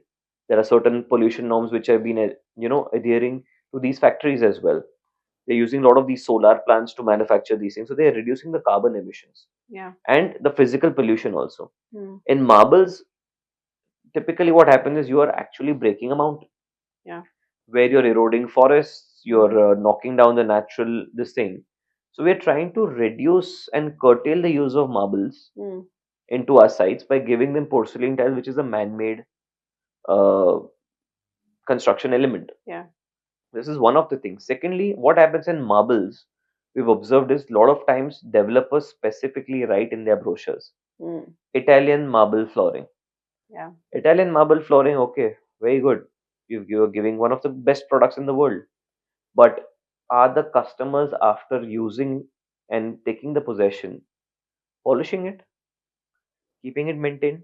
Mm. Do you know that if your marble breaks by a hammer falling onto it or any accident, that particular patch is not replaceable by the same marble because marble is a natural phenomena. Yeah. And to replace the marble, you'll always find a patch. Yeah. Okay, that this spot is rectified. Mm. But in a tile, I can print the exact same tile Mm. and order it into the factory, and nobody even knows that this tile was rectified. Mm. Small things. Second, a tile you will never have to polish. Mm. It's always shining, glossy, maintenance free, stress free. Yeah. But marble dulls probably in 20 days' time, depending on the human traffic Mm. who's walking on it. Mm. And if you see the five-star hotels of the world, you will always see in the night time, if you travel, two people with a polishing machine roaming around Yeah. you full time. Yeah. आप room से बाहर निकलो तो carpet को wash कर Mm. रहे हैं, आप लॉबी में 24 आवर्स कैफे में अगर रात को 12 बजे चले जाओ, बाजू में आपको सिर्फ मार्बल पॉलिश करते दिखेंगे. Mm. It's not sustainable. Yeah. So we started using porcelain tiles. Second thing, what we started to do is we've created a concept called as daylight conservation. Mm. Now, when we do daylight conservation, what happens is we typically allow maximum daylight possible inside the house, Mm. even in washrooms. So typically, when you go back home, to all the viewers who are watching it probably, if you go to your washroom, you will always have to switch on one light Yeah. because the light is not reaching the house where it's supposed Mm. to be. True. We've got majority of our washrooms Mm. facing outside and not inside a loop duct, Mm. so that the natural light and air Mm. circulates the duct and it reaches your bathroom. So in the daytime, you don't have to switch on the lights. Plus, the windows that we offer in majority of our projects, in fact, all of them, is floor to ceiling, allowing maximum light and ventilation inside your bedrooms and living rooms as well. Mm. So automatically, you don't have to use fans, ACs. Yeah. Yes, in summer it does get hot, you need a fan or an air conditioner. Mm. But if your house is nicely cross ventilated, Mm. if it's breezy enough, you don't need to use these things during the daytime. In the afternoon, you can just keep the window open Mm. and relax. So these are small things Mm. which we started adding to make it more sustainable, save on energy consumptions, save on maintenance post handover, Mm. because the developer has created something and it's handed over to you. But a lot of times the societies are not maintaining it. Yeah. And the moment they're not maintaining it, the after cost is far more. So Mm. rather we understand the market, that this society will accept these kind of things Mm. and this society will maintain or will not maintain. It does not depend on the genre, Mm. but it just depends on the mindset which we have usually seen it in the local markets, True. and we give the materials accordingly. So there has been a recent report where it's been quoted demand in increasing in high value properties in Mumbai. So we have seen that over 56% homes sold in MMR region have been priced above 1 CR. So what do you feel the factors are in this in particular? What is driving buyers' preference and shifting them towards in demand for spacious and premium apartments? See, one of the first things which people observed over so many years is a house is something which you don't buy frequently. Hmm. You might buy your cars frequently, you might buy your watches, your mobile phones, iPads of the world probably every year. House is something which you would want like a longer, at least I see, and nobody selling the house less than 10 years time, 7 years time Hmm. frequently, unless your sudden demand changes or your requirement changes. These houses that are selling in Mumbai, actually, what you mentioned, 1 crore, 1 crore is actually not at all now called as high ticket size. Mm. I'm seeing transactions above 100 crores, 200 crores, 300 crores, and frequent transactions. If you see an average MMR pricing now, Mm. starting from Borivali to South Bombay, the average price, I don't see it anywhere less than probably 2.5 crores now. Yeah. So there's a sudden transition which has happened, which was actually long due. Mm. Because if you see the history of Mumbai city, the apartments used to be large, like an average 1 BHK Mm. used to be 700 to 800 square feet. A 2 BHK used to go almost in 900 to 1000 square feet in the earlier days. I'm talking about 15 years, 20 years back. Mm. Prices started escalating, budget started decreasing, size started getting compromised. Yeah. Now 1 BHK has reached 365 carpet. Mm. In a 365 carpet, having a bedroom, a living room, Mm. forget dining is not possible only. And a kitchen. Kitchen is also in the form of an alcove, which is like Mm. connected to the living room. People started living that life. Yeah. In COVID, when everybody started hitting each other in one house because they could not go out anywhere, Mm. no privacy, somebody's on the phone, somebody wants to sleep, somebody Mm. wants to study, Mm. not possible. People understood that rather than spending exorbitant money Mm. onto other lifestyle expenses, Mm. first buy a house. Because a house is something which will keep you protected, secured lifelong. Yeah. Otherwise, you would always be renting out, you would always be finding out spaces, or your requirement will keep on changing Mm. every 2 years, 3 years. You just got married, okay, you want a bedroom for yourself. Now Mm. you would be planning kids in 2, 3 years' time. You need another bedroom for your kids. Mm. What is happening eventually is people are now wanting a full stop solution. Mm. So even us, like, we have stopped almost doing, in fact, we've stopped doing 2 bed residences. We are only doing 90% of our projects as 3 beds and beyond, where my Mm. apartments are starting 4 crores minimum. Mm. And that 4 crore Mm. is an economical size in that location. Mm. So people are not finding it expensive, rather, they are seeing it as a momentum to pay off. Like, for example, when I'm doing Tardev project, Aradhyavan, it's a six and Mm. a half years project. Mm. The apartments over there are starting at around, I think, 8 crores. Mm. Now, what a person is seeing is I don't have to pay this 8 crore upfront. Mm. I get a staggering payment cycle over next 6 years. Mm. And in that 6 years, if I can afford to spend probably 2 crores, 3 crores more, Mm. seeing the escalation in my salary, if I'm a salaried person, or seeing a business income growing, because everybody aspires to grow business by 10% to 30% average year Mm. on year. When you're doing that, you will be able to afford a 4 bed residence. Lot of customers who are currently staying in a 2 bed residence Mm. have bought a 4 bed residence with us because they are seeing that after 5 or 6 years मुझे बड़े घर की जरूरत पड़ने ही वाली है, तो उसको आज अगर मुझे पेमेंट प्लान मिलता है Mm. एंड फ्यूचर में इस तरीके का बिल्डिंग फिर से बनने मिलने नहीं वाला है, बड़ा घर ही खरीदो. And Mm. This is a typical mindset of every consumer. Mm. People who are buying their first homes, which is new couples, new entrepreneurs who've made their money and now feels to reside in a separate house apart from their family. They have got a modern requirement of, say, if they want a 2 bed residence, they need 2 attached bathrooms, they need one powder for the dining, Mm. they need a small balcony where they can relax in the evening, maybe attached to their master bedroom or their living room. Mm. And to do accommodate these kind of things, your 2 bed has again started to reach, which was typically gone down to 550 carpet, Mm. 600 carpet. Again, we have started to building 2 beds in Mm. few projects which we have, 750 to 800 carpet. So you're going back to those days where Mm. people see that yes, living in a larger house is more practical, easy. That's life. Mm. Rather than compromising on that, you would compromise probably 2 years not spending money abroad. Mm. You would compromise not spending on a car. Mm. This savings can be done 3 years, 5 years down the line also. Yeah. Let me first secure a house. So the customers are coming in talking these things to us, and that's when we realize that okay, everybody wants storage, utilities, balconies, a small dining space where the family time is not getting compromised.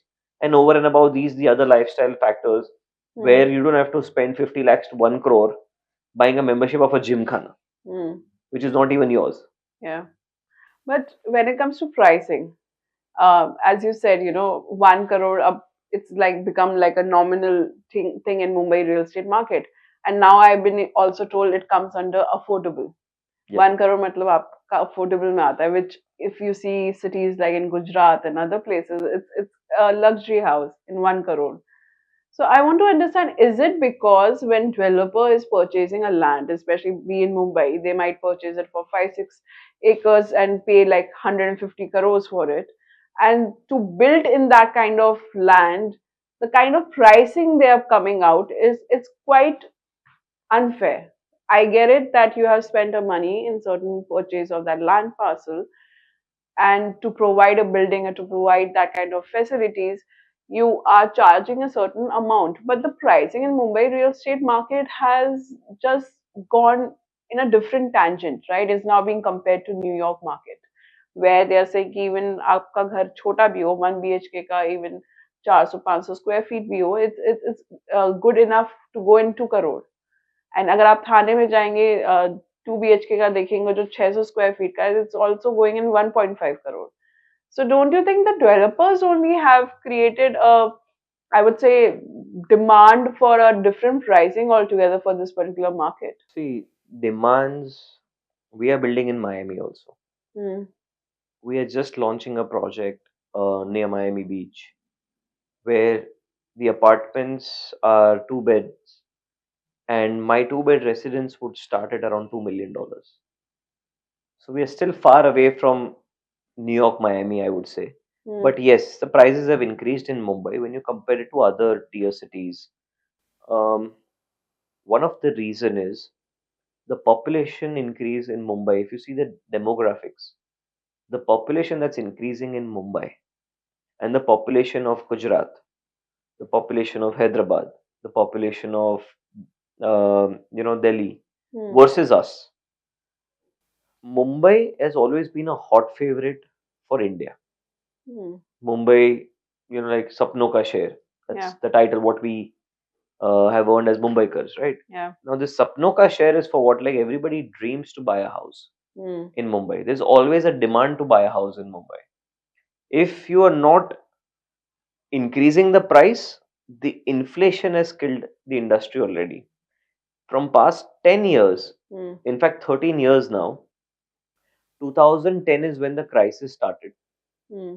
When the market crashed, the industry was almost on this verge to wipe out. Yeah. In fact, if you see the senior players who were there as contractor Hmm. or developer in those days, you will not even hear those names anymore, right? So to be up with the market, if the developer does not increase price and sustain that growth, Hmm. somebody else is going to. And if somebody else is going to, Hmm. everybody thinks that why not me? Hmm. And tomorrow, if you are not making money, Hmm. you will not have enough cash flows to pick up another project. Hmm. Yes, it's not that खाली मुंबई में price बढ़ा है. Bangalore, Yeah. Chennai, NCR, यहाँ पे बॉम्बे से ज्यादा price बढ़ा है. Hmm.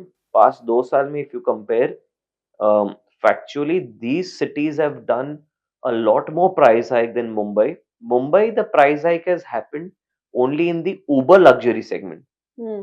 Ticket sizes starting like 4 crores, 10 crores, 20 crores and beyond जो apartments है, Hmm. उसके prices बढ़े हैं because अगर आज price अगर नहीं बढ़ाया हमने, जब आज मौका है, Hmm. and people can afford to pay these prices, Hmm. हम grow नहीं करेंगे. Because this is the time when industry is flourishing.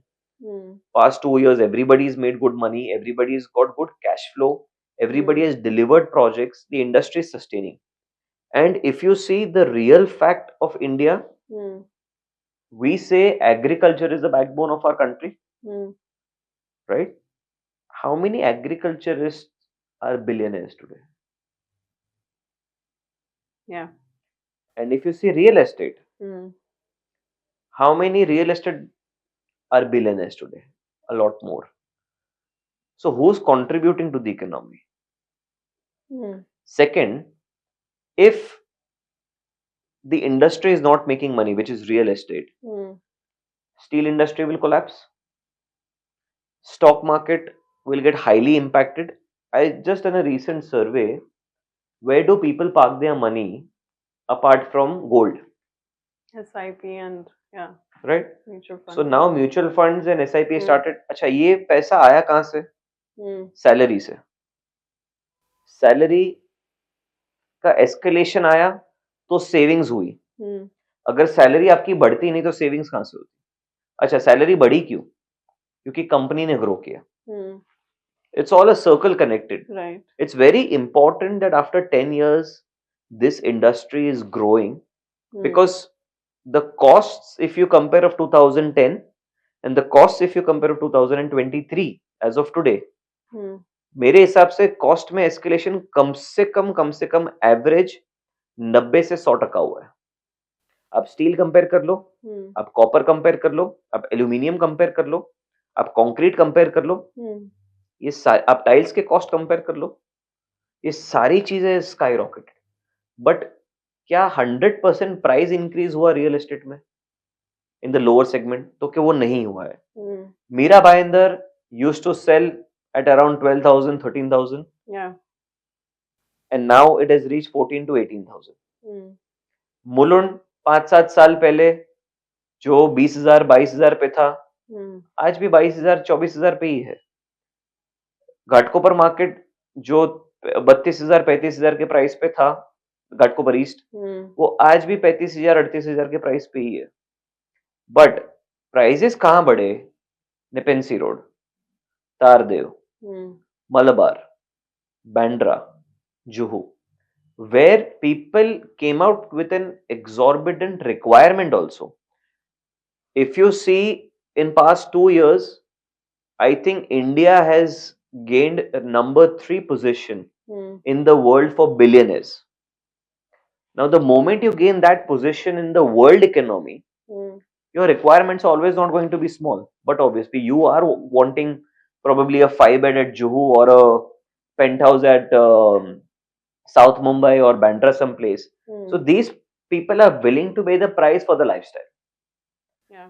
So the economical sector has still sustained the same price growth. Hmm. Whereas the tier 2 cities, these economical prices have shot up by 30-35%. Yeah. Mumbai is not shot up. So there's a balance which is happening between the eco sector and the ultra luxury sector, Hmm. where people are playing it well, and I think every developer is doing good. And if the developers won't sustain, Hmm. like I said, the other industries are at stake, right from steel, cement, Yeah. because if you see the consumption, how many infrastructure projects are going on around your house, Hmm. which is consuming the steel and cement, and how many redevelopment buildings are going on around your house. So who's the actual consumer of these products? Is the developers. Hmm. If they will not sustain, every industry starts getting impact indirectly or directly as well. But as you quoted an example of SIP or mutual fund, even if I invest in those, I get a good return, right? So when I invest in Mumbai real estate market compared to if I have purchased apartment in tier two city, I rather see appreciation happening there, where in this particular market it's completely stagnant. या तो बढ़ेगा या तो बिल्कुल नहीं बढ़ेगा या तो stagnant रहेगा, कम तो होने वाला नहीं है. But as an investor, I'm not going to get a return, right? I'm not going to get any appreciation value out of that. So that's why many youngsters and many target group of between 25 to 38 have said Mumbai may I rather live in rental so that I can keep changing my pin codes and have different kind of lifestyle basis on my salary rather than buy a house here. For how long? Hmm. Question one. You've got married, you've got your kids. Are you going to keep on shifting your house, your kids' school, your wife's social circle, your social circle? It does matter in the upbringing and your quality of life.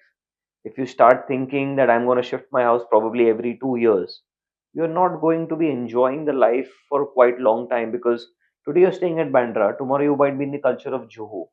What's the upbringing you want to bring to your child? He would be in a cultural shock every now and then. Hmm. Secondly, what's going to happen is you're paying off the rent. Why not pay EMI? Because rent is complete outflow. EMI is an inflow for the asset that's going to come in, right? Now, like you said, कि appreciation क्यों नहीं है? Hmm. Appreciation journey has started now. Mm. Things were stagnant, like you pointed. I agree fully. Mm. But now luxury has grown. Luxury के बाद number eco housing का ही है because luxury people have made money Yeah. Which are the conglomerates Mm. जिसके under हजारों employees काम कर रहे हैं, हजारों इंडस्ट्रीज इनडायरेक्टली डिपेंडेंट है. These are creating wages for daily people where Mm. they are also growing. So eventually their size requirement and lifestyle is also going to change. And the more the demand is going to get created in the city, Mm. the prices are going to shoot up. Secondly, what happens is the examples of the tier 2 cities which have appreciated now. Mm. But if you compare their growth of 20 years, Mm. they were the most stagnant cities in the country Yeah. because what happens is whenever there is some global recession or crisis or anything happening, Mm. what happens is people tend to shut down industries. People go back to their natives. Natives में उनके पास 99% खुद का घर होता ही है. Yeah. तो जब आप टीयर 2 टीयर 3 सिटीज में वापस जाते हो, आप नया घर खरीदने की नहीं सोचते. Mm. आप नेटिव सिटी में इसके लिए जाते हो बिकॉज आपको लाइफस्टाइल शायद मुंबई की, बैंगलोर की नहीं अफोर्ड हो रही थी. Mm.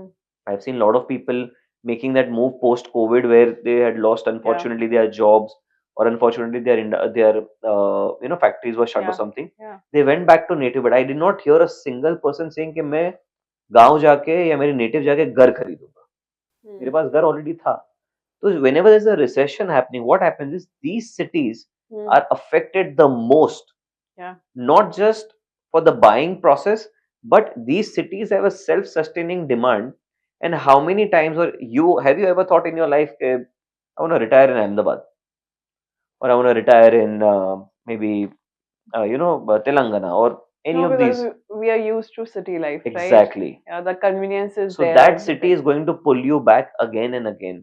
Yeah. Once you've lived in Mumbai, would you love to shift to Rajkot or Yeah. Surat or any of these smaller towns, or Mm. even in Maharashtra for that inside? Will you go to Kolhapur, Solapur, Sangli, Mm. Nasik? You would not think of going back because you are so attached with the lifestyle and the Mm. life that you've been living in. You will come back here. The moment you will come back here, that means the demand is coming back to city. Mm. So your investments will always be safe in the city. Mm. And how many of y'all are actually wanting to just invest in a house and make money out of it and not actually live in it? Mm. So there have been a recent Maharashtra government has proposed a recent amendment where they are saying कि जो redevelopment वाली societies है जिसमें homeowners अगर उसमें से majority ने vote किया कि redevelopment में जाना है तो they will consider that and whoever is creating problem जैसे एक दो होते हैं homeowners कि they are not agreeing to the terms and all the law says that you can evict them. So this particular change in this Maharashtra owner act, what do you see how this landscape will change the Mumbai real estate in the redevelopment sector? Also, do you foresee any potential challenge or conflict that can arise out of this law? So first, let me thank the Maharashtra government for this excellent step which they have taken. Now, why I'm saying excellent, not just because it gives us projects. What's important is because we've been doing redevelopment all our lives. I started Mm. my career with redevelopments, right? In every building, you cannot tend to satisfy every single person. Everybody has their own perceptions. I respect that. But when these perceptions become a nuisance to Mm. the existing society people who are majority in the favor of getting into redevelopment, Mm. cannot be acceptable. Because lot of time we see this tactics used by people Mm. to make money with their wasted interest from developers. This is the biggest industry inside Mm. which is open, Mm. that whenever developer tries to get into redevelopment, you will find a bunch of people Yeah. always trying to take undue advantage Yeah. of becoming a blockage, of becoming a nuisance. I am not in the favor of redevelopment. He will write letters to random departments. He will try to you know, agitate people. Hmm. He will try to speak wrong things about the developers and try to, get them against the development. Hmm. But what is he ideally gaining out of it is he is spoiling the entire momentum Hmm. of the industry. One, with this judgment coming in, the Maharashtra government states, depending on the policy to policy, somewhere you need 70% consent, somewhere you need 51% Yeah. consent. That under the force majeure, the government will evacuate these people and compulsorily they have to vacate.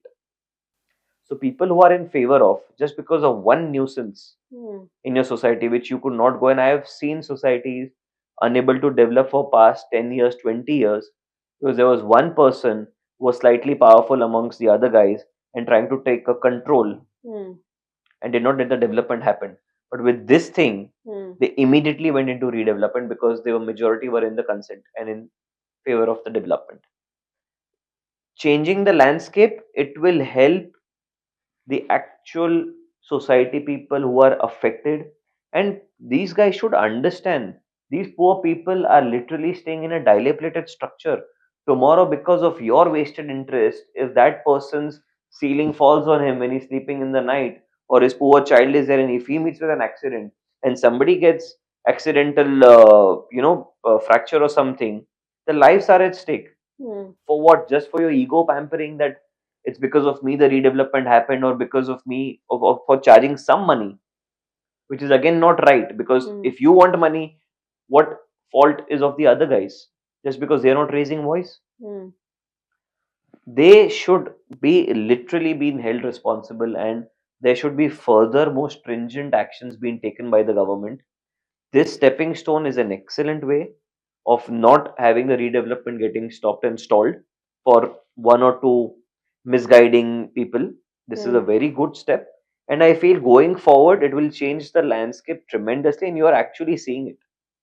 If you see in past 2 years or 1 year, the way the landscape of Mumbai city has been changing, you'll see so many redevelopments happening. And in fact, smaller buildings Hmm. where larger developers are not very much interested because of the smaller margins, Hmm. those are also getting redeveloped Yeah. because of these cluster policies, because of these cluster redevelopments happening in. They Hmm. can also get benefited of getting a better swimming pool, better lifestyle, better gardens, Hmm. getting a larger house. So these steps which have been taken by the government are absolutely phenomenal, and I think these further steps can strengthen the industry and the economics of Mumbai furthermore. So don't you think eviction of homeowner itself is quite extreme in such scenario? See, it completely depends on how we take it. Like, yes, if you see it on the sentimental side of it, that okay, मुझे मेरे घर से निकाल रहे हैं, Yeah. I understand it's a very strong emotional thing to be adhering to. But if the same kind of thoughts if our freedom fighters had, why should I sacrifice my life for the country? Hmm. Everything is happening for the majority, Hmm. right? Today, our soldiers, a policeman, if they've been thinking on the same terms that मैं क्यों खड़े रहूं धूप में, Hmm. मुझे क्या मिलने वाला है, रात को तो आप मुंबई कर सोने वाले हो, मुझे क्यों जागना है? Hmm. See, they have to think in the benefit of everyone.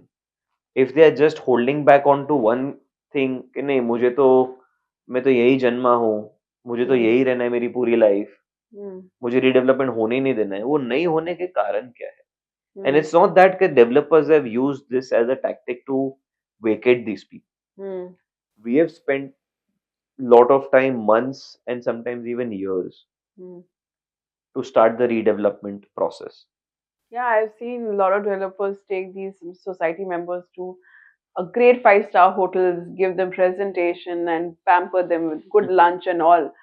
Even after doing all of that, as you pointed, there'll be one or two member always quoting that, this is not happening. Let's see another developer.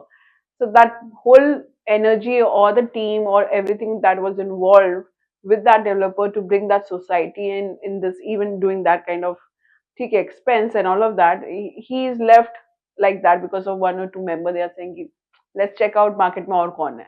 See, society is actually the owner. Yeah. Developers needs to understand one thing very simple, which I understood in the very first 2 3 years of my career. If you're treating a person, a society guy, like you are a society person, you will Mm. never be successful in redevelopment. The way I treat and my company treats is you are my partner. Mm. You are contributing your house. Mm. I am contributing in barter a new house to you.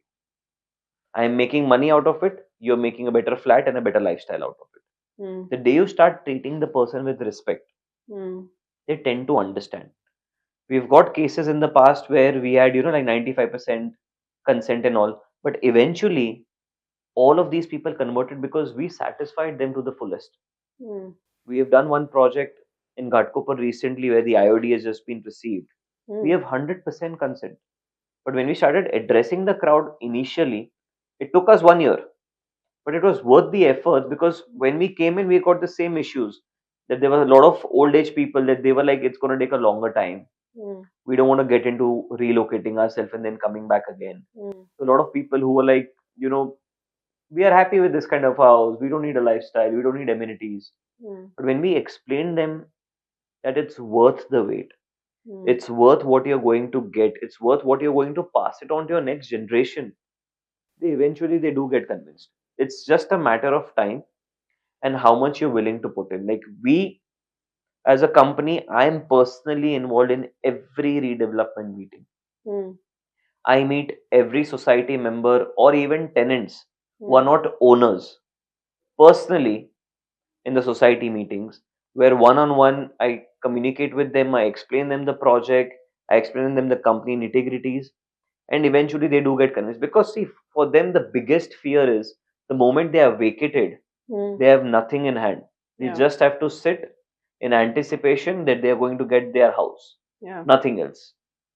But when you comfort a person, you make them sit, you talk to them properly, Mm. you show them your existing projects, you show them your balance sheet strength, you show them your efforts in transparency and everything, and you properly satisfy them, Mm. they will take little time, but it will happen. Because redevelopment is not a process. You put in money, I bought the land, chalo, Yeah. let's develop. Yeah. Redevelopment is a constant process Mm. of convincing probably 100 owners, Mm. getting them onto one page, Mm. convincing them to go and give their lifetime of a saving house to us, Mm. demolish it, and in the anticipation of waiting for the new house, trust us. And that's what we've been successful in doing. And people now, we recently won another project where we got voted against the other players who were significantly larger than us Mm. in the redevelopment space, purely on the basis of trust. That we got voted by 99% Mm. and the other larger players got 1% vote. Now that purely happened because of the convincing, Mm. because of the conviction that we have in the project, Mm. because the way we designed, the way we showcased them. Mm. And see, they understand everything. Gone are the days where these larger, you know, people who have ancestral money and developers who are only in the process of buying the land and doing it, Mm. where they will treat them like slum people. They always think that redevelopment में society वाले ठीक है आप side में रहो. Mm. Don't treat them that way. Mm. They are owners. They have full right Mm. to ask you the question whatever they want. They have full right to have the desires and express them. Mm. That whether I want a swimming pool, whether I want a garden, whether I want a balcony in my house, Mm. let them express. Because if you don't listen to them, Mm. why should they give you the project? True. And majority places, our success ratio has been 100% against the larger giants because people saw that comfort with us. So that's more important. How are you comforting the original home owner? So when you talk about these redevelopment projects, I'm sure you must be also having a certain checklist. ना कौन सी society के साथ you want to carry this project, or how do you come up with that society that you select? This is what MICL going to pitch for, or this is a society we are going to look into redevelopment. Do you have a checklist? We do follow certain protocols. Hmm. What's the most important factor for us as MICL is location. Hmm. Um, I tend to select locations, and I'm personally very choosy on which location we want to develop, because we carry certain reputation, we carry certain brand aesthetics which I would want to maintain, Yeah. and we operate in certain locations only. And second thing is, I don't want to be part of the oversupply crowded market which already exists. So we don't operate in these outside Mumbai zones Hmm. where I feel that the risk is higher Hmm. and the margins are less. Why work in these spaces? There's abundant supply coming in, there's abundant opportunities coming in, and with our kind of brand and reputation, I am very confident on we would be getting better societies and people trusting us. More, more or less, more than location, also what's important is the genre of people. Yeah. Is that the mindset which you would want to work with? It can be any location for that Hmm. matter, and that mindset is what is important, because with the same set of mindset, people are going to be located over here. The newer your home buyers who they trusted you are also going to come. Yeah. So are you doing a mixed asset classes, which Hmm. again is a big failure in the redevelopment industry? Hmm. Say example, there Agree. is a 1 BHK guy getting coming in the and you're making a 3 bed house. Yeah. They have a little disconnect in their thought True. process and theories. So Hmm. we don't tend to mix certain asset classes. Hmm. We have separate projects for separate genres of people. And what's other important factor is the road width of the project. That's also one of the small points, but it's very important when you're redeveloping, because when you redevelop, you are almost doubling the intensity. Yeah. Depends on the FSI what you get, but on an ideal scenario, if there were like 50 cars parked in a building, now there are almost 75 to 100 cars. Hmm. Are you going to able to handle the traffic? Hmm. Secondly, depending on the road width, you're Hmm. going to get the final FSI in a way. Hmm. So your revenues depend on that. And secondly, the ease of working at that location. Are you working in a place where there's like too many obstructions around, where your steel truck cannot come in, your RMC truck cannot come in? So Hmm. we don't tend to work in these kind of locations where there are these narrow bottlenecks, because it indirectly hampers the project life cycle, Hmm. and then it indirectly hampers the trust on the brand. So that way we are again very choosy on these kind of things. So post-pandemic, we have noticed developers now opening and integrating technology. Earlier, it was all got to do कि कितना unit बिका, कौन broker बेच रहा है, that's good enough for me, rather than invest in technology. So I want to know in MICL, because you have mentioned that you keep looking for innovation, right? So technology is something which is helping even the customers also, from property management app to what all.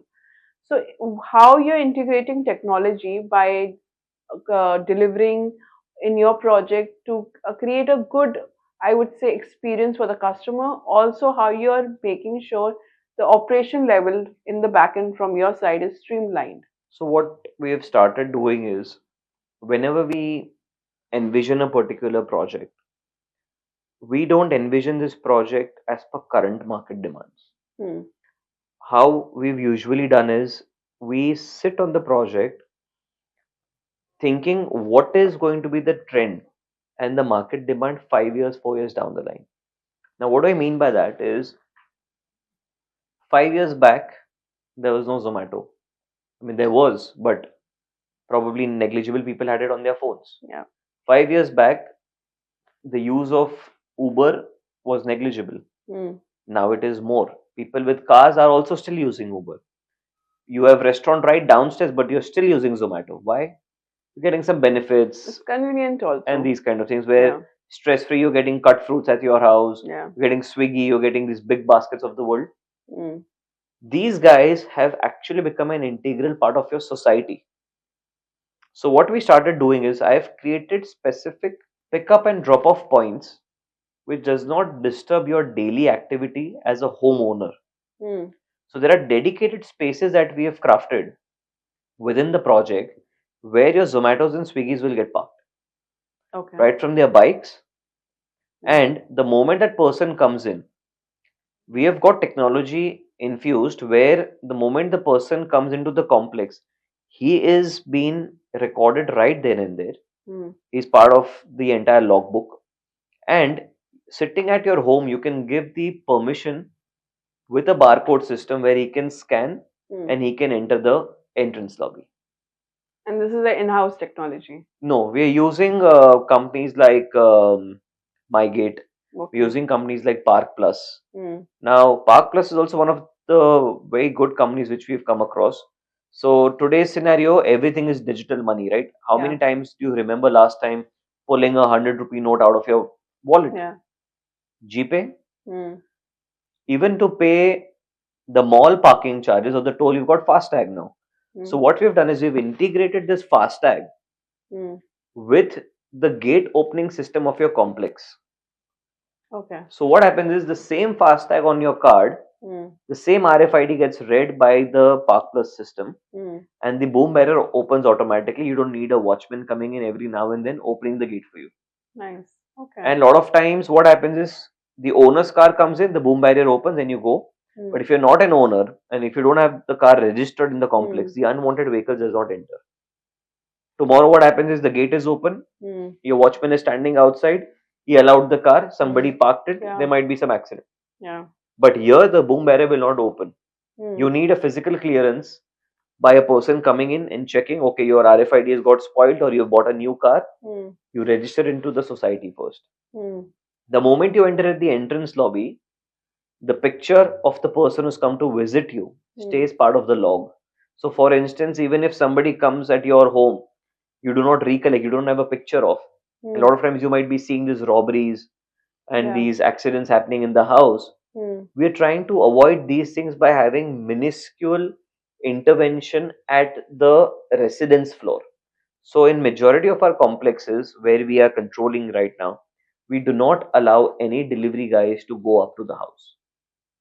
There's a separate concierge desk and a Hmm. separate log off location at the ground level Hmm. where you go and drop off your pizzas, your Amazon parcels, your Flipkarts of the world. Hmm.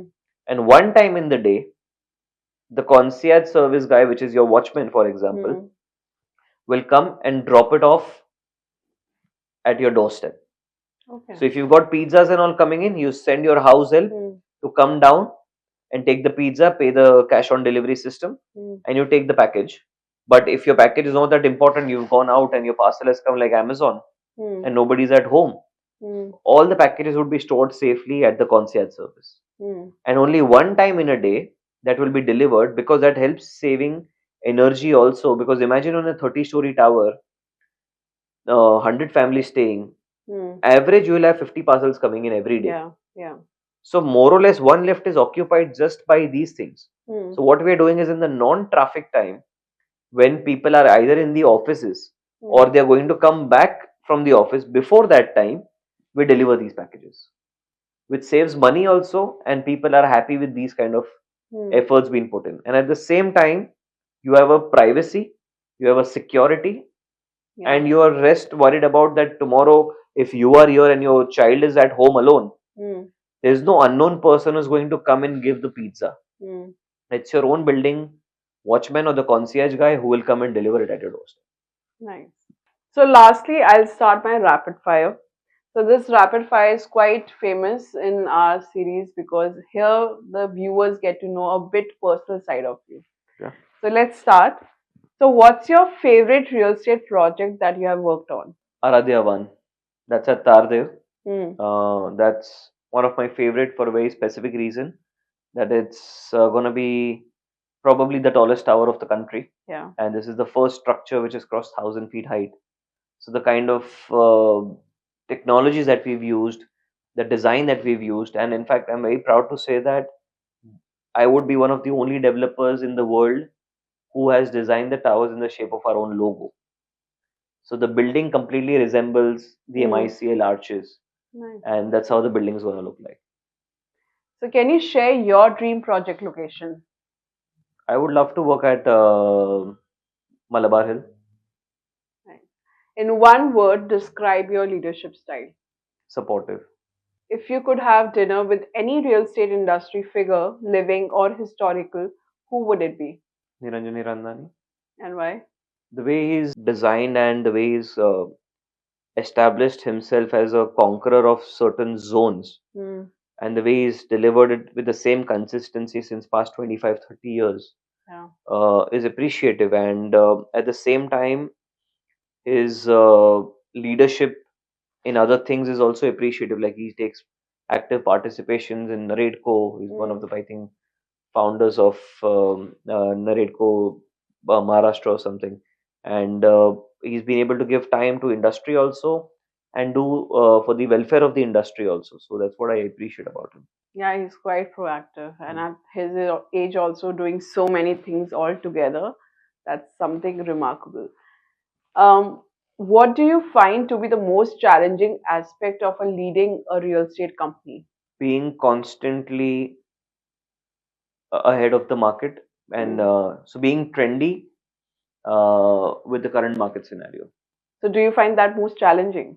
Yeah, because you have to continuously innovate to be Yeah. trendy and also at the same time be ahead in the competition or be number one in the competition. Hmm. You have to think of things which does not exist. So, is there a book that has significantly impacted your life, It should be secrets. and why? The most smallest thing in detail and the Hmm. emphasis of how to live a life is been elaborated in it quite well. And I try to implement a lot of things out of it where sometimes you would want to probably aspire to achieve something.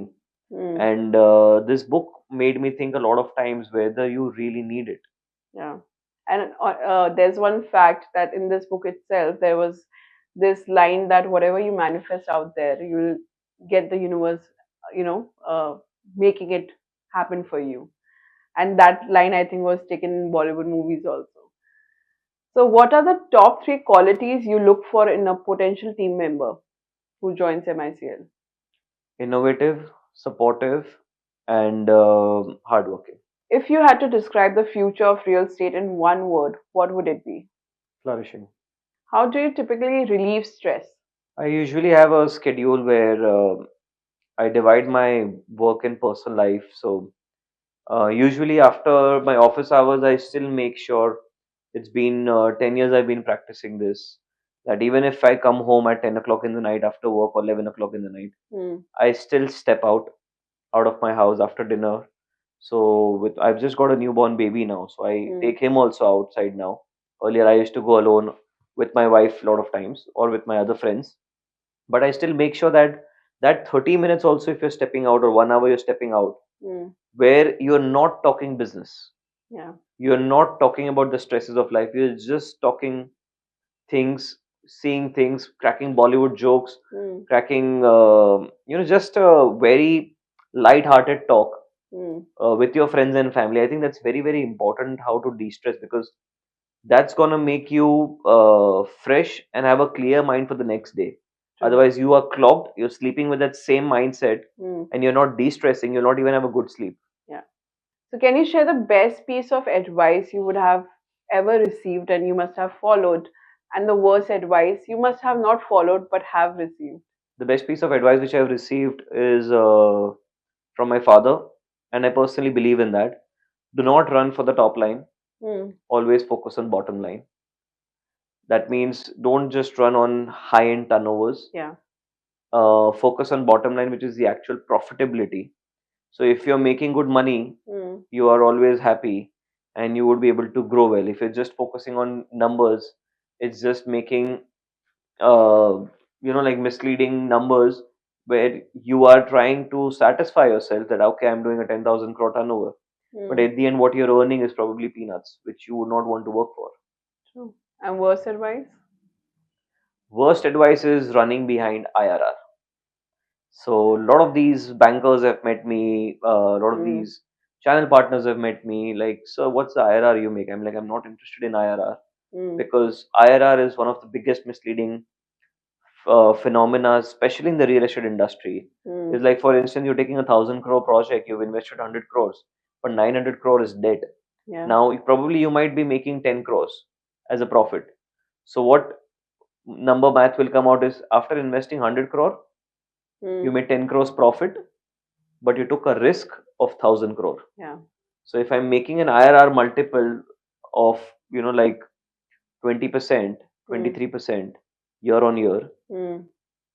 But what is the risk I'm taking against that? So never run behind IRR. Always focus on what is the outcome, Mm. what is the profitability, not just on the money that you have invested, Yeah. but on the total project scope. What is the final appetite which you're willing to take? Because if you're not being able to pay the kind of debt what you've taken, Mm. you would not want to do that kind of a project. And one more other thing is the worst advice which I've received is you cannot grow without debt. Yeah. That's one of the worst thing which I have seen. Mm. And well, I'm right here. We were from a zero developer company. We are probably in the top 10 of the city today. And even without owning a single land bank or Mm. taking debt on our parent company, Mm. we've been historically until debt free. Yeah, that's one of the few company which is public listed who's debt free. That's quite a good track. Probably the only company. So, do you have a favorite spot in Mumbai to unwind? I'm usually there in South Mumbai, where so I stay at Chembur. So Mm. I love the drive from freeway to this thing fort, Yeah. and my favorite spot would ideally be with my friends and family at Marine Drive, where we just come out, we drive, probably have a juice or maybe like an ice cream, or sit at Pizza by the Bay a lot of times. So, are there any upcoming personal or professional goals that you like to share?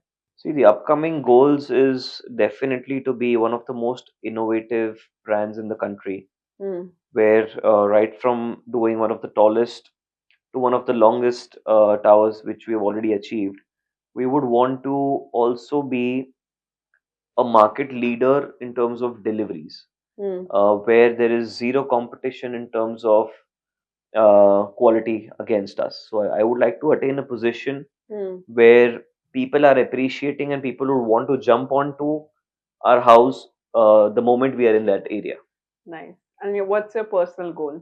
Personal goal is always to be uh, be more and more humble as in when I grow, Mm. and would love to be part of somebody's personal journey where I can be like an impact creator which can Mentor. help a person to better his life, and Mm. I'll be able to help grow them as well. Nice. That's quite a nice goal.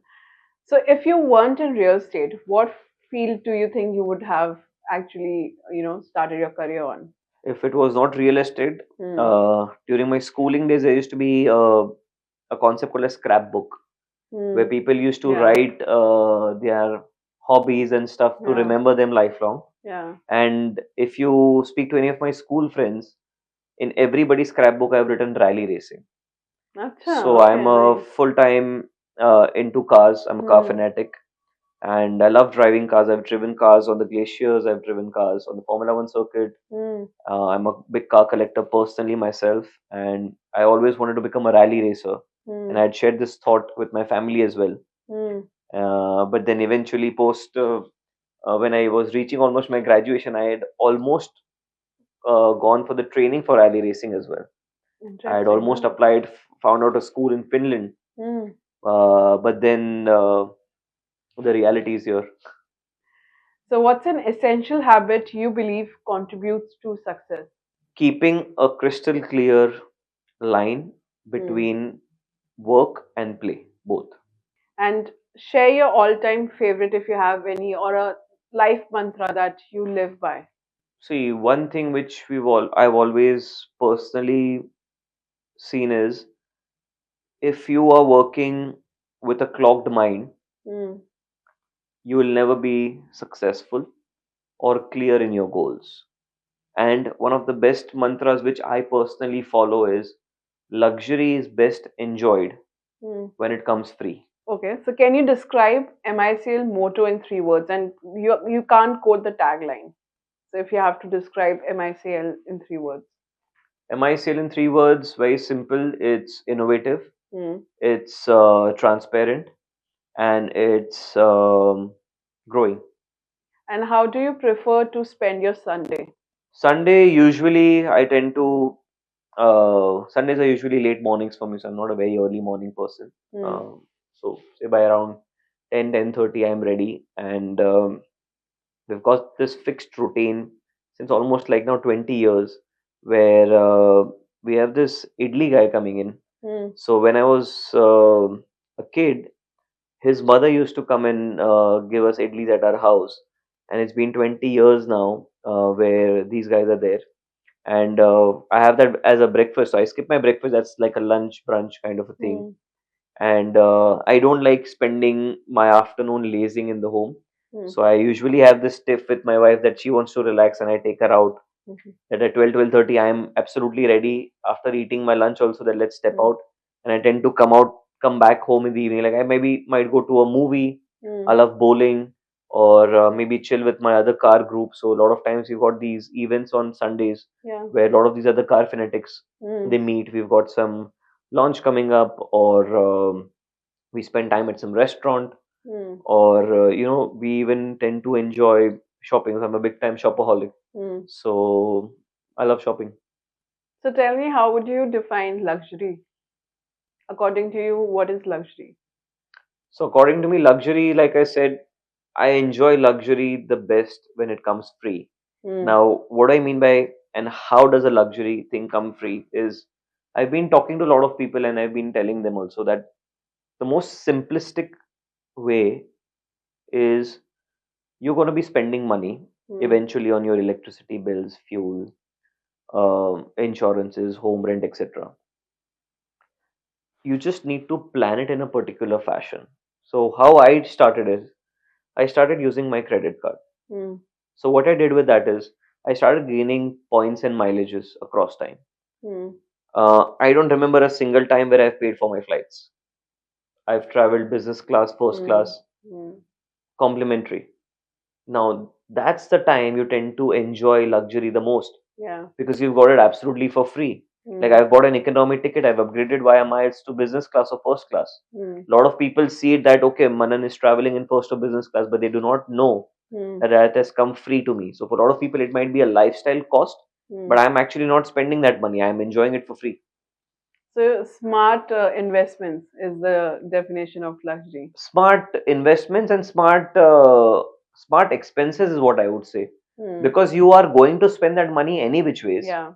But you rather park it smartly by enjoying these points and mileage, and it just takes some bit of time to understand these loopholes.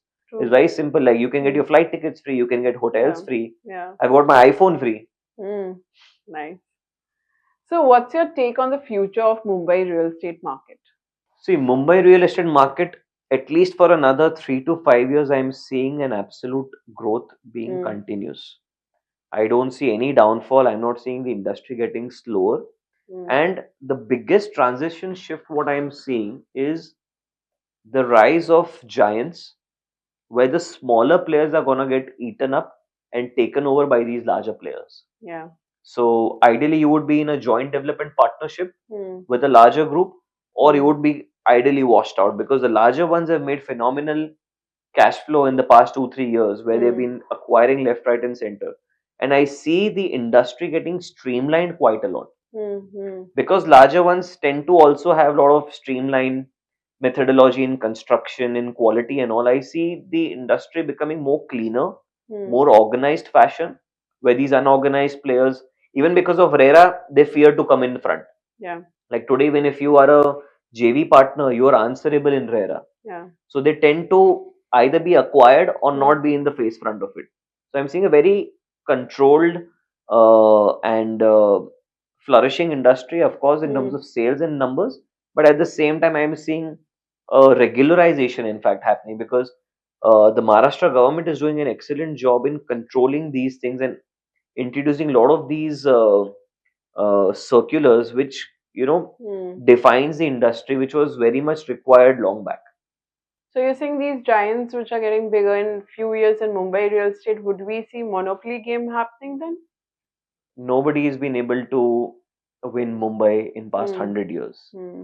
You might be the largest player in the country, but still you cannot win Mumbai, because Mumbai's dynamics changes every few years.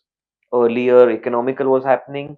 Now the luxury is moving. Tomorrow there might be something else. So nobody can predict and be a conqueror. Yes, you will see the larger players having a good portfolio, But I don't see, because every time I was never a developer, Yeah. Mm. and there were players who were there since 50 or 60 years in the market. Mm. But I've been able to grow myself to that level where today we are having 10 million square feet of a portfolio in Mumbai city without owning a single piece of land. So Yeah. there might be a lot of new age developers like us Mm. who will create their pathway and come at the very top, where Mm. I feel industry will be easily accepting them because there's too much on the plate for Mm. everyone in Mumbai. So, lastly, I want to know from you, especially you're from the real estate background, there are youngsters now showing interest as a career to join real estate. So, what advice would you give these young professionals who want to join real estate? So see, when you want to join real estate business, what I have learned and what I personally follow is you have to be getting inspired by the world. People love things which are not easily available in their vicinity or something which they've never seen before.